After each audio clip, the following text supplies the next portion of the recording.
ಇವತ್ತಿನ zoom ಸೆಷನ್ಗೆ join ಆಗಿರುವ ಎಲ್ಲರಿಗೂ ಆತ್ಮೀಯ ನಮಸ್ಕಾರಗಳು. ಪ್ರತಿ ಸೋಮವಾರದಂತೆ ಈ ಸೋಮವಾರವೂ ಕೂಡ ಜೂಮ್ ಸೆಷನ್ ನಡೆಸ್ತಾ ಇದ್ದೇವೆ. ಇದು ಒಂದು 40 ನಿಮಿಷಗಳ ಸೆಷನ್ ಆಗಿರುತ್ತದೆ.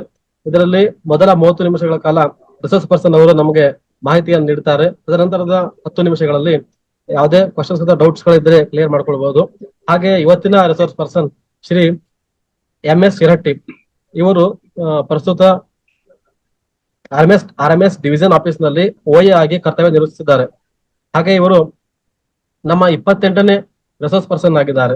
ಹಾಗೆ ಇವತ್ತು ನಮಗೆ ರಕ್ತದಾನದ ಮಹತ್ವವನ್ನು ಕುರಿತು ನಮಗೆಲ್ಲರಿಗೂ ಮಾಹಿತಿ ನೀಡುತ್ತಾ ಇರ್ತಾರೆ. ಹಾಗೆ ರಕ್ತದಾನವನ್ನು ಯಾವಾಗ ಮಾಡಬೇಕು, ರಕ್ತದಾನದ ಪ್ರಯೋಜನಗಳೇನು ಅನ್ನೋದ್ರ ಬಗ್ಗೆ ನಮಗೆಲ್ಲರಿಗೂ ಮಾಹಿತಿ ನೀಡ್ತಾರೆ. ಹಾಗೆ ಇವತ್ತಿನ ಸೆಷನ್ ಅನ್ನು ಶ್ರೀ MS ಶಿರಟ್ಟಿ ಸರ್ ಅವರು ನಡೆಸಿಕೊಡ್ಬೇಕಾಗಿ ಕೇಳ್ಕೊಳ್ತಿದ್ದೇನೆ. ತುಂಬ ಧನ್ಯವಾದಗಳು ರವಿ. Okay sir. ರವಿಚಂದ್ರ ನಾಯ್ಕ ಅವರಿಗೆ ಸರ್ವರಿಗೂ ಮತ್ತೊಮ್ಮೆ ತುಂಬ ಹೃದಯದ ಧನ್ಯವಾದಗಳು. ಎಲ್ಲರಿಗೂ ವಾಯ್ಸ್ ಕೇಳಿಸ್ತಾ ಇದೆ ಅನ್ಕೊಂಡು ನನ್ನ ಇವತ್ತಿನ ಈ ಜೂಮ್ ಸೆಷನ್ ಅನ್ನ ಪ್ರಾರಂಭ ಮಾಡ್ತಾ ಇದ್ದೇನೆ. ಮೊಟ್ಟ ಮೊದಲನೇದಾಗಿ ಸದಾವಕಾಲ ಕ್ರಿಯಾಶೀಲತೆಯನ್ನ ಉಳ್ಳವರಾಗಿರ್ತಕ್ಕಂತಹ ನಮ್ಮ ನೆಚ್ಚಿನ ಅಧೀಕ್ಷಕ ಸಾಹೇಬರು ಶ್ರೀ ಮಂಜುನಾಥ್ ಹುಬ್ಬಳ್ಳಿ ಸರ್ ಅವರ ಮಾರ್ಗದರ್ಶನದಲ್ಲಿ ನಡೆದು ಬಂದಿರತಕ್ಕಂತಹ ವಾರದ ಜೂಮ್ ಮೀಟಿಂಗ್ ಈ ಕಾರ್ಯಕ್ರಮಕ್ಕೆ ಎಲ್ಲ ಜಾಯ್ನ್ ಆಗಿರ್ತಕ್ಕಂಥವ್ರು ಮತ್ತು ಜಾಯ್ನ್ ಆಗದೆ ಇರತಕ್ಕಂಥ ಎಲ್ಲ ಸಹೋದ್ಯೋಗಿ ಸಿಬ್ಬಂದಿಗಳಿಗೆ ಮತ್ತೊಮ್ಮೆ ತುಂಬ ಧನ್ಯವಾದಗಳನ್ನ ಅರ್ಪಿಸುವುದರ ಮುಖಾಂತರವಾಗಿ ಹಲವು ಮಾತೇನು ನೀನುಲಿದು ಪಾದವನಿಟ್ಟ ನೆಲವೇ ಸುಕ್ಷೇತ್ರ ಜಲವೇ ಪಾವನ ತೀರ್ಥ ಸುಲಭ ಶ್ರೀ ಗುರುವೇ ಕೃಪೆಯಾಗು ಎಂಬ ಯಾವುದೇ ಒಂದು ಕ್ರಿಯೆಯನ್ನು ಮಾಡ್ಲಿಕ್ಕೆ ನಮಗೆ ಯಾವಾಗ್ಲೂ ಮುಂದೆ ಗುರಿ ಇರಬೇಕು, ಹಿಂದೆ ಗುರು ಇರಬೇಕು ಅಂತಕ್ಕಂಥ ಒಂದಿಷ್ಟು ವಾಣಿಯನ್ನ ತಮ್ಮೆಲ್ಲರ ಮನದಾಳದಲ್ಲಿ ನಾನು ಈ ಮುಖಾಂತರವಾಗಿ ಹೇಳೋದ್ರ ಮುಖಾಂತರವಾಗಿ ಮತ್ತು ಇನ್ನೊಂದು ಬಸವಣ್ಣವರ ವಚನವನ್ನ ಹೇಳಿ ನಾನು ನನ್ನ ಪಾತ್ರಕ್ಕೆ ಮುಂದೆ ಹೋಗ್ತಾ ಇದ್ದೇನೆ. ಈಗ ಈ ಜೂಮ್ ಸೆಷನ್ ಸ್ಟಾರ್ಟ್ ಆಗಿದ್ದು 28ನೇ ರಿಸೋರ್ಸ್ ಪರ್ಸನ್ ನಲ್ಲಿ ನಾನು ಆಲ್ರೆಡಿ ಮೊದಲನೇ ಒಂದು ಜೂಮ್ ಸೆಷನ್ ಅನ್ನ ನಡೆಸಿಕೊಟ್ಟಿದ್ದೇನೆ. ಅದೇನು ಅಂತಂದ್ರೆ ಆರೋಗ್ಯದ ಮಹತ್ವ ಅಂತಕ್ಕಂತ ಒಂದು ಜೂಮ್ ಸೆಷನ್ ಮಾಡಿಕೊಟ್ಟಿದ್ದೇನೆ. ನನ್ನ ನೆಚ್ಚಿನ ಯೋಗ ಗುರುಗಳಾಗಿರ್ತಕ್ಕಂತಹ ಶ್ರೀ ಗಿರೀಶ್ ಪಿರಂಗಿ ಅವರ ಮಾರ್ಗದರ್ಶನದಲ್ಲಿ ಈ 2 ಸೆಷನ್ಗಳು ನನಗೆ ರಿಸೋರ್ಸ್ ಪರ್ಸನ್ ಅವರೂ ಕೂಡ ಆಗಿದ್ದಾರೆ ಅಂತಕ್ಕಂಥ ಮಾಹಿತಿಯನ್ನು ಹೇಳೋದ್ರ ಮುಖಾಂತರವಾಗಿ ಜನ್ಮ ಜನ್ಮಕ್ಕೆ ಹೋಗಲಿಹದೆ ಸೋಹಂ ಎಂದೆನಿಸದೆ ದಾಸೋಹಂ ಎಂದೆನಿಸಯ್ಯ ಲಿಂಗ ಜಂಗಮದ ಪ್ರಸಾದವ ತೋರಿ ಬದುಕಿಸಯ್ಯ ಕೂಡಲ ಸಂಗಮ ದೇವ ಅಂತಕ್ಕಂಥ ಬಸವಣ್ಣವರ ವಚನವನ್ನ ನಾವು ನೆನ್ಪಿಟ್ಕೊಳ್ಬೇಕಾಗುತ್ತೆ. ಯಾವತ್ತು ನಾವೊಬ್ಬರೇ ಊಟ ಮಾಡೋದು ಅಥವಾ ನಾವೊಬ್ಬರೇ ಪ್ರಸಾದವನ್ನು ಸ್ವೀಕರಿಸುವ ಬದಲು ಅದನ್ನೇ ಮತ್ತೊಬ್ಬರಿಗೆ ನಾವು ಕೊಟ್ಟಾಗ ಅದರ ಒಂದು ಸವಿರುಚಿ ಇನ್ನೂ ಹೆಚ್ಚಾಗುತ್ತೆ ಅಂತಕ್ಕಂಥದ್ದನ್ನ ನಾವು ಜನ್ಮಾಂತರವಾಗಿ ಲಕ್ಷ ರೂಪಾಯಿ ಕೋಟಿ ರೂಪಾಯಿ ತೆಗೆದಿಟ್ಕೊಂಡ್ರು ಕೂಡ ಯಾವುದು ಉಪಯೋಗ ಆಗೋದಿಲ್ಲ. ಯಾವುದನ್ನು ನೀವು ದಾನ ಮಾಡಿರ್ತೀರಿ ಅದಕ್ಕಿಂತ 10 ಪಟ್ಟು ನಿಮಗೆ ಅದರ ಪುಣ್ಯ ಫಲ ದೊರೆಯುತ್ತದೆ ಅಂತಕ್ಕಂಥ ಬಸವಣ್ಣವರ ಒಂದು ಅಂಕಿತದೊಂದಿಗೆ ದಾನದಲ್ಲಿ ಶ್ರೇಷ್ಠವಾದ ದಾನ ರಕ್ತದಾನವೂ ಕೂಡ ಹೌದು ಅಂತಕ್ಕಂಥದ್ದನ್ನ ನಿಮ್ಮಲ್ಲಿ ಇವರಿಗೆ ಅರಿಕೆ ಮಾಡ್ತಾ ಇದ್ದೇನೆ. ನಮ್ಮೆಲ್ಲ ಜಾಯ್ನ್ ಆಗಿರ್ತಕ್ಕಂಥ ಮತ್ತವರು ಎಲ್ಲ ನಮ್ಮ ಸಹೋದ್ಯೋಗಿ ಮಿತ್ರರಿಗೆ, ಹಿರಿಯರಿಗೆ, ಗುರುಗಳಿಗೆ ಮತ್ತೊಮ್ಮೆ ತುಂಬ ಧನ್ಯವಾದಗಳನ್ನ ಹೇಳೋದ್ರ ಮುಖಾಂತರವಾಗಿ ಇವ ದಿವಸ ರಕ್ತದಾನದ ಮಹತ್ವ ಅಂತಕ್ಕಂಥ ಒಂದು ಟಾಪಿಕ್ ಮೇಲೆ ನನಗೆ ತಿಳಿದಿರ್ತಕ್ಕಂಥ ಕೆಲವೊಂದಿಷ್ಟು ಮಾಹಿತಿಗಳನ್ನ ತಮ್ಮೊಟ್ಟಿಗೆ ಶೇರ್ ಮಾಡ್ಕೊಳ್ಳಿಕ್ಕೆ ಬಯಸ್ತಾ ಇದ್ದೇನೆ. ಅದರ ಮುಖಾಂತರವಾಗಿ ರಕ್ತದ ಮಹತ್ವ ಮೊದಲಿಗೆ ನಾವು ತಿಳ್ಕೊಳ್ಳೋಣ. ರಕ್ತ ಎಂಬುದು ಮನುಷ್ಯ ಹಾಗೂ ಇನ್ನಿತರ ಕಶೇರುಕಗಳ ದೇಹದಲ್ಲಿ ಪ್ರಮುಖವಾಗಿರ್ತಕ್ಕಂಥ ಅಂಶವಾಗಿದೆ. ಇದು ರಕ್ತನಾಳ ವ್ಯವಸ್ಥೆಯಲ್ಲಿ ಪರಿಚಲಿಸುವ ಕೆಂಪು ಬಣ್ಣದ ದ್ರವ, ನೆತ್ತರು, ರುಧಿರ ಎಂಬ ಪರ್ಯಾಯ ನಾಮಗಳನ್ನು ಕೂಡ ಇದು ಹೊಂದಿದೆ. ರಕ್ತದಲ್ಲಿನ ಜೀವಕಣಗಳನ್ನು ಹೊತ್ತೊಯ್ಯುವುದು ಇದರ ಕಾರ್ಯವಾಗಿದೆ. ರಕ್ತವೇ ಎಲ್ಲಾ ಜೀವಗಳಿಗೆ ಪೋಷಕ ಶಕ್ತಿಯಾಗಿದೆ, ಒಂದು ಅಮೂಲ್ಯ ಜೀವ ದ್ರವವಾಗಿದೆ ಅಂತೂ ಕೂಡ ಇಲ್ಲಿ ತಪ್ಪಾಗ್ಲಿಕ್ಕಿಲ್ಲ. ಹಾಗೆಯೇ ರಕ್ತವೇ ಎಲ್ಲ ಜೀವಿಗಳ ಪೋಷಕ ಶಕ್ತಿ ಹಾಗೂ ಅಮೂಲ್ಯ ಜೀವ ದ್ರವವಾಗಿರುವ ಮುಖಾಂತರವಾಗಿ ಅದಕ್ಕಾಗಿ ರಕ್ತವನ್ನು ಸಂಯೋಜಕ ಊದಕ ಎಂದು ನಾವು ಕರೆಯುತ್ತೇವೆ. ಮನುಷ್ಯನ ದೇಹದಲ್ಲಿ ಒಟ್ಟಾರೆ ಅಂದ್ರೆ ಸರಿಸುಮಾರು ಆರೋಗ್ಯವಂತ ಮನುಷ್ಯನ ದೇಹದಲ್ಲಿ 5 ರಿಂದ 6 ಲೀಟರ್ ರಕ್ತ ಇರುತ್ತದೆ ಅಂತಕ್ಕಂಥದ್ದನ್ನು ನಾವು ತಿಳ್ಕೊಳ್ಬಹುದು. ಅದು ಹೆಚ್ಚು ಅಥವಾ ಕಡಿಮೆ ಆದಾಗ ಮನುಷ್ಯ ಅನಾರೋಗ್ಯಕ್ಕೆ ತುತ್ತಾಗ್ತಾನೆ ಅಂತಕ್ಕಂಥದ್ದನ್ನು ಕೂಡ ನಾವಿಲ್ಲಿ ತಿಳ್ಕೊಳ್ಬಹುದು. ಅತಿ ಹೆಚ್ಚು ರಕ್ತವು ಪ್ಲಾಸ್ಮಾ ಎಂಬ ಜೀವರಸದೊಂದಿಗೆ ಕೂಡಿರುತ್ತದೆ. ರಕ್ತವು ಕೆಂಪು ರಕ್ತ ಕಣಗಳು, ಬಿಳಿ ರಕ್ತ ಕಣಗಳು ಮತ್ತು ಪ್ಲಾಸ್ಮಾ ಎಂಬ ಜೀವರಸದಿಂದ ಕೂಡಿದ್ದಾಗಿರುತ್ತದೆ. ರಕ್ತವು ಕೆಂಪು ರಕ್ತ ಕಣಗಳು, ಬಿಳಿ ರಕ್ತ ಕಣಗಳು ಮತ್ತು ಪ್ಲೇಟ್ಲೆಟ್ ಎಂಬ 3 ಭಾಗಗಳನ್ನು ಕೂಡ ಹೊಂದಿರುತ್ತದೆ. ನಮ್ಮ ಕಿಡ್ನಿಯಲ್ಲಿ ಎರಥ್ರೋಪಯಟಿನ್ ಎಂಬ ಹಾರ್ಮೋನ್ ಉತ್ಪತ್ತಿಯಾಗುತ್ತದೆ. ಇದು ಬೋನೋವ್ಯಾರೋವನ್ನು ಸ್ಟಿಮ್ಯುಲೇಟ್ ಮಾಡಿಕೊಂಡು ಆಮ್ಲಜನಕವನ್ನ ಬಳಸಿಕೊಂಡು ನಮ್ಮ ದೇಹದಲ್ಲಿ ಹಿಮೋಗ್ಲೋಬಿನ್ ಅನ್ನ ಉತ್ಪತ್ತಿ ಮಾಡತಕ್ಕಂತ ಕಾರ್ಯವನ್ನ ಮಾಡ್ತಾ ಇದ್ದೀವಿ. ನಮ್ಗೆ ಗೊತ್ತಿದೆ ಹಿಮೋಗ್ಲೋಬಿನ್ ಅಂಶ ಮನುಷ್ಯನಿಗೆ ಬಹಳಷ್ಟು ಮುಖ್ಯ. ಹಿಮೋಗ್ಲೋಬಿನ್ ಅಂದ್ರೆ ಏನಕ್ಕಂತಕ್ಕಂಥದ್ದು ಮುಂದೆ ಬರುತ್ತೆ, ಆ ಪಾಯಿಂಟ್ ಅನ್ನ ನಾವು ನೋಡ್ತಾ ಹೋಗೋಣ. ರಕ್ತವು ಆಮ್ಲಜನಕವನ್ನ ಶ್ವಾಸಕೋಶದಿಂದ ದೇಹದ ಎಲ್ಲಾ ಅಂಗಾಂಗಗಳಿಗೂ ಹಾಗೂ ಎಲ್ಲಾ ಅಂಗಾಂಗಗಳಿಂದ ಇಂಗಾಲದ ಡೈಆಕ್ಸೈಡ್ ಅನ್ನ, ಕಾರ್ಬನ್ ಡೈಆಕ್ಸೈಡ್ ಅನ್ನ ಶ್ವಾಸಕೋಶಕ್ಕೆ ತರುವಂತಹ ಕೆಲಸವನ್ನು ಮಾಡುತ್ತದೆ. ಶ್ವಾಸಕ್ರಿಯೆಯಲ್ಲಿ ಮುಖ್ಯವಾಗಿರ್ತಕ್ಕಂಥ ದ್ರವರೂಪವೇ ಈ ರಕ್ತ ಮಾನವನಿಗೆ ಬೇಕಾಗಿದ್ದಂತಕ್ಕಂಥದ್ದು. ಅದರ ಮುಖಾಂತರವಾಗಿ ಇಲ್ಲಿ ನೋಡ್ರಿ, ರಕ್ತವು ಆಮ್ಲಜನಕವನ್ನ ದೇಹದ ಎಲ್ಲಾ ಭಾಗಗಳಿಗೂ ಕೊಂಡೊಯ್ತದೆ. ಎಲ್ಲ ಭಾಗಗಳಿಂದ ಉತ್ಪತ್ತಿಯಾಗಿರ್ತಕ್ಕಂತಹ ಇಂಗಾಲದ ಡೈಆಕ್ಸೈಡ್ ಅನ್ನು ಕೂಡ ಅದು ಶ್ವಾಸಕೋಶಕ್ಕೆ ತೆಗೆದುಕೊಂಡು ಬಂದು ಶ್ವಾಸಕೋಶದಿಂದ ಅದು ಇಂಗಾಲ ಡೈಆಕ್ಸೈಡ್ ನಮಗೆ ದೇಹದಿಂದ ಹೊರಗೆ ಹೋಗುವಂತೆ ಮಾಡುತ್ತೆ. ಈ ರೀತಿಯಾಗಿರ್ತಕ್ಕಂಥ ರಕ್ತ ಪರಿಚಲನೆ ಇದು ರಕ್ತದ ಮುಖ್ಯವಾದಂತ ಕೆಲಸ ಆಗಿದೆ. ಅದೇ ತರನಾಗಿ ನಾವು ಸೇವಿಸುವ ಆಹಾರದಲ್ಲಿನ ವಿಟಮಿನ್ ಅಂಶಗಳು, ಕೊಬ್ಬಿನ ಅಂಶಗಳು ಮತ್ತು ದೇಹದಲ್ಲಿ ಉತ್ಪತ್ತಿಯಾಗುವ ಹಾರ್ಮೋನ್ಗಳನ್ನು ಎಲ್ಲಿಗೆ ಸೇರಿಸಬೇಕೋ ಅಲ್ಲಿಗೆ ಸೇರಿಸುವಂತ ಕಾರ್ಯವನ್ನ ಇದು ಮಾಡಿರುತ್ತವೆ. ಹಾರ್ಮೋನ್ಗಳನ್ನ ಎಲ್ಲಿ ಬೇಕಲ್ಲಿಗೆ ಸೇರಿಸುವಂತ ಕಾರ್ಯ, ದೇಹಕ್ಕೆ ಬೇಕಾಗುವ ವಸ್ತುಗಳನ್ನ ಕಿಡ್ನಿ, ಕರಳು, ಶ್ವಾಸಕೋಶ ಮೂಲಕ ಇದು ಬೇಡವಾದ ವಸ್ತುಗಳನ್ನ ಕಿಡ್ನಿ, ಹರಳು ಮತ್ತು ಶ್ವಾಸಕೋಶ ಮೂಲಕ ಹೊರಹಾಕುವಂತ ಕೆಲಸವನ್ನ ಮಾಡುತ್ತದೆ ಅಂತಕ್ಕಂಥದ್ದು.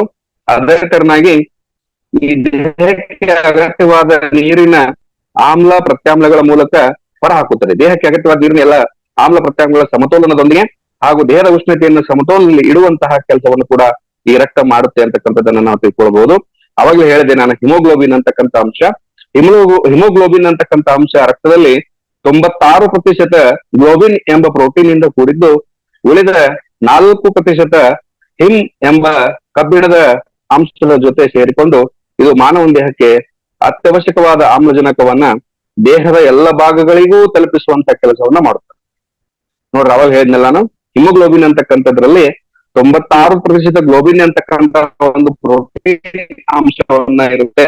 ಆ ಗ್ಲೋಬಿನ್ ಅಂಶ 96% ಇದ್ರೆ ಉಳಿದ 4% ದೇಹದಲ್ಲಿ ಆ ರಕ್ತದಲ್ಲಿ ಹಿಮ್ ಎಂಬ ಕಬ್ಬಿಣದ ಜೊತೆ ಸೇರಿಕೊಂಡಿರ್ತದೆ. ಇದು ಮಾನವ ದೇಹಕ್ಕೆ ಅವಶ್ಯಕವಾದಂತ ಆಮ್ಲಜನಕವನ್ನ ದೇಹದ ಎಲ್ಲಾ ಭಾಗಗಳಿಗೂ ಕೂಡ ತಲುಪಿಸುವಂತೆ ಮಾಡುತ್ತದೆ. ಮನುಷ್ಯನಿಗೆ ಮುಖ್ಯವಾಗಿ ಉಸಿರಾಡ್ಲಿಕ್ಕೆ ಬೇಕಾಗುವಂತದ್ದು ಮೊದಲನೆಯದು ಗಾಳಿ ಅಂತಂದ್ರೆ ಆಮ್ಲಜನಕ. ಅಂತ ಆಮ್ಲಜನಕವನ್ನು ಹೊತ್ತೊಯ್ಯುವಂತ ಕೆಲಸ ಯಾವ್ದು ಮಾಡುತ್ತೆ ಅಂತಂದ್ರೆ ಹಿಮೋಗ್ಲೋಬಿನ್ ನಥಿಂಗ್ ಬಟ್ ಬ್ಲಡ್, ಮಾನವನ ರಕ್ತ ಅಂತಕ್ಕಂಥದ್ದನ್ನ ನಾವು ತಿಳ್ಕೊಳ್ಬೇಕು. ಅದೇ ತರನಾಗಿ ನೀರು, ಗಾಳಿ, ಆಹಾರ ಏನ್ ಬೇಕು ಮನುಷ್ಯನಿಗೆ ಇವೆಲ್ಲ ಕೂಡ ನೈಸರ್ಗಿಕವಾಗಿ ದೊರೆಯುವಂತಹ ವಸ್ತುಗಳಾಗಿವೆ. ಇಂತಹ ವಸ್ತುಗಳಲ್ಲಿ ರಕ್ತದ ಪರಿಚಲನೆ ಕೂಡ ಆಮ್ಲಜನಕ ಹೊತ್ತೊಯ್ಯುವಂತ ಕೆಲಸವನ್ನ ಮಾಡುತ್ತಾರೆ ಅಂತಕ್ಕಂಥದ್ದನ್ನ ನಾವು ತಿಳಿಯಬಹುದು. ಇದರ ಮುಂದಿನ ಸ್ವಲ್ಪ ಭಾಗವಾಗಿ ರಕ್ತದ ಬಗ್ಗೆ ಇನ್ನಷ್ಟು ವಿಶೇಷತೆಗಳನ್ನ ನೋಡ್ಕೊಂಡು ಹೋಗೋಣ. ಯಾಕಂದ್ರೆ ಬಹಳಷ್ಟು ಜನರಿಗೆ ನಮ್ಮ ದೇಹದಲ್ಲಿರ್ತಕ್ಕಂಥ ಕೆಲವೊಂದಿಷ್ಟು ಮಾಹಿತಿಗಳು ಕಡಿಮೆ ಇರುವಂತಹ ವಿಚಾರವಾಗಿ ರಕ್ತದ ಗುಂಪುಗಳನ್ನು ಕೂಡ ನೋಡ್ಕೊಂಡು ಬಿಡೋಣ ಅಂತಕ್ಕಂಥ ಮಾತನ್ನ. ರಕ್ತದಲ್ಲಿ ಒಟ್ಟಾರೆ ಮುಖ್ಯವಾಗಿ 4 ಗುಂಪುಗಳನ್ನಾಗಿ ನಾವು ನೋಡಬಹುದು. ಎ ಬಿ, ಬಿ ಮತ್ತು ಓ. ಈ 4 ಗುಂಪುಗಳನ್ನ ಕಂಡು ಹಿಡಿದವರು ಕಾರ್ಲ್ ಲ್ಯಾಂಡ್ ಸ್ಟೈನರ್ ಅಂತಕ್ಕಂಥವರು ವಿಜ್ಞಾನಿ. ಇವರು ವಿಯೆನ್ನಾ ದೇಶದವರು. ಶ್ರೀಯುತರು ದಿನಾಂಕ 14/6/1868 ಅಂದ್ರೆ ಜೂನ್ 14, 1868ರಲ್ಲಿ ವಿಯೆನ್ನಾ ದೇಶದಲ್ಲಿ ಅವರು ಜನಿಸ್ತಾರೆ. ಮುಖ್ಯವಾಗಿ ರಕ್ತದಲ್ಲಿ 4 ಗುಂಪುಗಳಿವೆ. ಇದರಲ್ಲಿ A positive, A B positive, A negative, A B negative, ಹೀಗೆ ಅದರಲ್ಲಿ ಬದಲಾವಣೆ ಅಂದ್ರೆ ನಮ್ಮ ಪ್ಲಸ್ ಮತ್ತು ಮೈನಸ್ ಅಂತಕ್ಕಂಥ ಅಂಶಗಳನ್ನ ಇಟ್ಕೊಂಡು ರಕ್ತದಲ್ಲಿ ಕೂಡ ಇನ್ನೂ ವಿಭಿನ್ನವಾಗಿರ್ತಕ್ಕಂಥ ರಕ್ತದ ಗುಂಪುಗಳಿವೆ. ಮುಖ್ಯವಾಗಿರ್ತಕ್ಕಂಥ 4 ಗುಂಪುಗಳನ್ನ ಕಂಡುಹಿಡಿದವರು ಕಾರ್ಲ್ ಲ್ಯಾಂಡ್ ಸ್ಟೈನರ್ ಅಂತಕ್ಕಂಥವ್ರು, ವಿಯೆನ್ನಾ ದೇಶದವರು ಅಂತಕ್ಕಂಥದ್ದನ್ನ ನಾವು ಮಹತ್ವವಾಗಿ ತಿಳ್ಕೊಳ್ಬೇಕಾಗುತ್ತದೆ. ಇವರ ಈ ಸಂಶೋಧನೆಗೆ ನೊಬೆಲ್ ಪ್ರಶಸ್ತಿ ಕೂಡ ದೊರಕಿದೆ ಅಂತಕ್ಕಂಥದ್ದು ನಾವು ಮುಖ್ಯವಾಗಿ ತಿಳ್ಕೊಳ್ಬೇಕಾದಂಥದ್ದು. ಕಾರ್ಲ್ ಲ್ಯಾಂಡ್ ಸ್ಟೈನರ್ ಅವರಿಗೆ ನೊಬೆಲ್ ಪ್ರಶಸ್ತಿ ಕೂಡ ಇದಕ್ಕೆ ದೊರಕಿದೆ ಅಂತಕ್ಕಂಥದ್ದು. ಇವರು ತಮ್ಮ ಜೀವನ ಪೂರ್ತಿ, ಇವರು ಬದುಕಿದ್ದು ಸುಮಾರು 75 ವರ್ಷಗಳ ಕಾಲ. 75 ವರ್ಷಗಳ ಕಾಲ ಸುದೀರ್ಘ ಸೇವೆಯನ್ನ ಇವರು ರಕ್ತದ ಆ ಸಂಶೋಧನೆಯಲ್ಲೇನೆ ತಮ್ಮ ಜೀವನ ಸಂಪೂರ್ಣವಾಗಿ ಮುಡಿಪಾಗಿಟ್ಟಿರುವಂತಕ್ಕಂಥದ್ದನ್ನ ನಾವು ತಿಳ್ಕೊಳ್ಬೇಕು. ಏನಂತಂದ್ರೆ ರಕ್ತದ ಗುಂಪಿನಲ್ಲಿ ಆಂಟಿಜೆನ್ಸ್ ಮತ್ತು ಆಂಟಿಬಾಡೀಸ್ ಇವುಗಳ ಪರೀಕ್ಷೆಯಲ್ಲೇ ತಮ್ಮ ಸಂಪೂರ್ಣ ಜೀವನವನ್ನು ಕಳೆದಿರುವಂತಕ್ಕಂಥ ಕೂಡ ಮಾಹಿತಿಯನ್ನು ನಾವು ಈ ಮೂಲಕವಾಗಿ ತಿಳ್ಕೊಳ್ಬೇಕಾಗತ್ತೆ. ಕಾರ್ಲ್ ಸ್ಟೈನರ್ ಅವರು, ಇವರು ದುರಂತ ಕೂಡ ಅದೇ ಆಗಿರುತ್ತೆ. ಏನು ಅಂತಂದ್ರೆ ದುರಂತ ಏನಪ್ಪಾ ಇವ್ರದ್ದು ಜೀವನದ್ದು ಅಂತಂದ್ರೆ, ತಮ್ಮ 75ನೇ ವಯಸ್ಸಿನಲ್ಲಿ 1943 ಜೂನ್ 24ರಂದು ಇವರು ಇದೇ ರೀತಿ ಆಂಟಿಬಾಡೀಸ್ ಆಂಟಿಜೆನೀಸ್ ಈ ರಕ್ತದ ಒಂದು ಏನ ಪರಿಚಲನೆ ಇದೆ, ಇದ್ರ ಸಂಶೋಧನೆಯನ್ನ ಮಾಡ್ತಾನೆ ತಮ್ಮ ವಿಜ್ಞಾನ ಪರೀಕ್ಷೆ ಏನಿರುತ್ತೆ ಆ ಲ್ಯಾಬ್ ನಲ್ಲೇ ಅವರು ಕೊನೆಯ ಹೇಳಿದ್ದಾರೆ. ಅದು ಒಂದು ದುರಂತ ಕೂಡ ಅಂತಕ್ಕಂಥದ್ದನ್ನ ನಾವಿಲ್ಲಿ ತಿಳ್ಕೊಳ್ಬೇಕಾಗತ್ತೆ.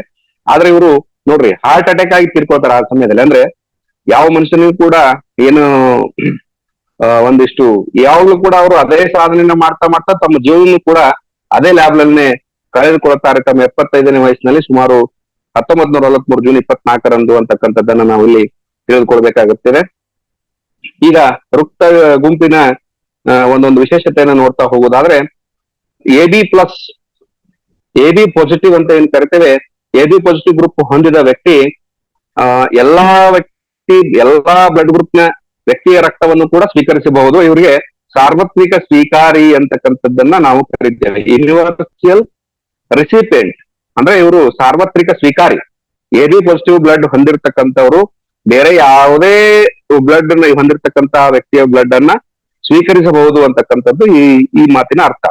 ಅದೇ ತರನಾಗಿ OA ಮತ್ತು ABಗೆ ಕೂಡ ಅವರು ನೀಡಬಹುದು ಅಂತಕ್ಕಂಥದ್ದು ಕೂಡ ಇದೆ ಇದರಲ್ಲಿ. ಆಮೇಲೆ ಪ್ರತಿ ವರ್ಷ ಜೂನ್ 14 ವಿಶ್ವ ರಕ್ತದಾನಿಗಳ ದಿನವನ್ನಾಗಿ ಕೂಡ ಆಚರಿಸ್ತೇವೆ. ಯಾಕಂದ್ರೆ ಜೂನ್ 14 ಈ ರಕ್ತದ ಗುಂಪುಗಳನ್ನ ಕಂಡು ಹಿಡಿದಿರ್ತಕ್ಕಂತಹ ನಮ್ಮ ಕಾರ್ಲ್ ಸ್ಟೈನರ್ ಅವರ ಜನ್ಮದಿನವಾಗಿರುತ್ತದೆ. ನಾವು ಕೂಡ ಕಳೆದ ವರ್ಷ June 14, 2023ರಂದು HRO Hubballi, DO Hubballi ಮತ್ತು ನಮ್ಮ ರಾಷ್ಟ್ರೋತ್ಥಾನ ಬ್ಲಡ್ ಬ್ಯಾಂಕ್ ನ ಒಂದು ಸಹಯೋಗದೊಂದಿಗೆ ಕಳೆದ ಬಾರಿ ಯಶಸ್ವಿಯಾಗಿ ರಕ್ತದಾನದ ಕಾರ್ಯಕ್ರಮವನ್ನ ನಮ್ಮ ಹುಬ್ಬಳ್ಳಿ ಸರ್ ನೇತೃತ್ವದಲ್ಲಿ ಜರುಗಿಸಿ ಸುಮಾರು 36 ಯೂನಿಟ್ಗಳ ರಕ್ತವನ್ನ ನಾವು ದಿವಸ ದಾನಗಳು ನಮಗೆ ದೊರೆತರು. ಅದರಿಂದಾಗಿ ಬಹಳಷ್ಟು ನಾವು ಹೆಸರನ್ನು ಮಾಡಿದ್ವಿ ಮತ್ತು ಬಹಳಷ್ಟು ಜೀವನಗಳನ್ನ ಉಳಿಸಿದ್ವಿ ಅಂತಕ್ಕಂಥ ಮಾಹಿತಿ ಕೂಡ ನಮ್ಮದಾಗಿದೆ. ಹಾಗಾಗಿ ಪ್ರತಿ ವರ್ಷ ಜೂನ್ 14 ವಿಶ್ವ ರಕ್ತದಾನಿಗಳ ದಿನವನ್ನಾಗಿ ಆಚರಿಸಲಾಗಿದೆ. ಆಮೇಲೆ ಅಕ್ಟೋಬರ್ 1ರಂದು ನಮ್ಮ ರಾಷ್ಟ್ರೀಯ ಅಂದ್ರೆ ಭಾರತದ ರಾಷ್ಟ್ರೀಯ ರಕ್ತದಾನ ದಿನವಾಗಿ ಕೂಡ ಆಚರಿಸಲಾಗ್ತಾ ಇದೆ. ಯಾವುದನ್ನ ಅಕ್ಟೋಬರ್ 1 ರಾಷ್ಟ್ರೀಯ ರಕ್ತ ದಿನವಾಗಿ ಆಚರಿಸಲಾಗ್ತಾ ಇದೆ ಅಂತಕ್ಕಂಥದ್ದನ್ನ ನೋಡ್ಬೇಕು. ಆಮೇಲೆ O- ಮತ್ತು A- ಯಾರ್ಯಾರು ಎಷ್ಟೆಷ್ಟು ರಕ್ತದ ಅಂಶಗಳನ್ನು ಹೊಂದಿರ್ತಾರೆ ಸರಾಸರಿಯಾಗಿ ನಮ್ಮ ಭಾರತ ದೇಶದಲ್ಲಿ ಅಂತಕ್ಕಂಥದ್ದನ್ನು ನೋಡೋದಾದ್ರೆ, O- ಮತ್ತು A- ಪ್ರತಿ 15 ಜನರಲ್ಲಿ ಒಬ್ಬರಿಗೆ ಮಾತ್ರ ಕಾಣಸಿಗತ್ತೆ. ನೆಗೆಟಿವ್ ಬ್ಲಡ್ ಹೇಗಿರುತ್ತೆ ಅಂತಂದ್ರೆ, 100 ಜನ ನಾವು ತೆಗೆದುಕೊಂಡ್ರೆ ಅದರಲ್ಲಿ 15 ಜನ ಮಾತ್ರ O- ಮತ್ತು A- ಅನ್ನ ಪ್ರತಿ 15 ಜನರಲ್ಲಿ ನಾವು ಕಾಣ್ತೇವೆ ಅಂತಕ್ಕಂಥದ್ದನ್ನ. ಅದೇ ತರನಾಗಿ B- ಪ್ರತಿ 67 ಜನರಲ್ಲಿ ಕಾಣಸಿಗತ್ತಂತೆ B- ಬರೋಬ್ಬರಿ. ಆಮೇಲೆ ಒಬ್ಬೊಬ್ಬರಿಗೆ AB- ಪ್ರತಿ 167ರಲ್ಲಿ ಒಬ್ಬರಿಗೆ ಮಾತ್ರ ಇರುವ ಸಂಭವ ಅಂತ ಇರುತ್ತದೆ. B- ನೋಡ್ರಿ 67 ಜನರಲ್ಲಿ ಒಬ್ಬರಿಗೆ ಇರುತ್ತಂತೆ. ಆಮೇಲೆ AB- ಏನಿದೆ ಪ್ರತಿ 167 ಜನರಲ್ಲಿ ಒಬ್ಬರಿಗೆ ಇರುವಂತಹ ಸಂಭವನೀಯತೆ ಇದೆ ಅಂತಕ್ಕಂಥ ಮಾಹಿತಿಯನ್ನ ನಾವು ತಿಳಿದುಕೊಳ್ಬೇಕಂತ ಅಂಶ ಕೂಡ ಇಲ್ಲಿದೆ. ಅದೇ ತರನಾಗಿ O- ಇರುವ ವ್ಯಕ್ತಿಯನ್ನ ಯೂನಿವರ್ಸಲ್ ಡೋನರ್ ಎಂದು ಕರೆಯುತ್ತಾರೆ.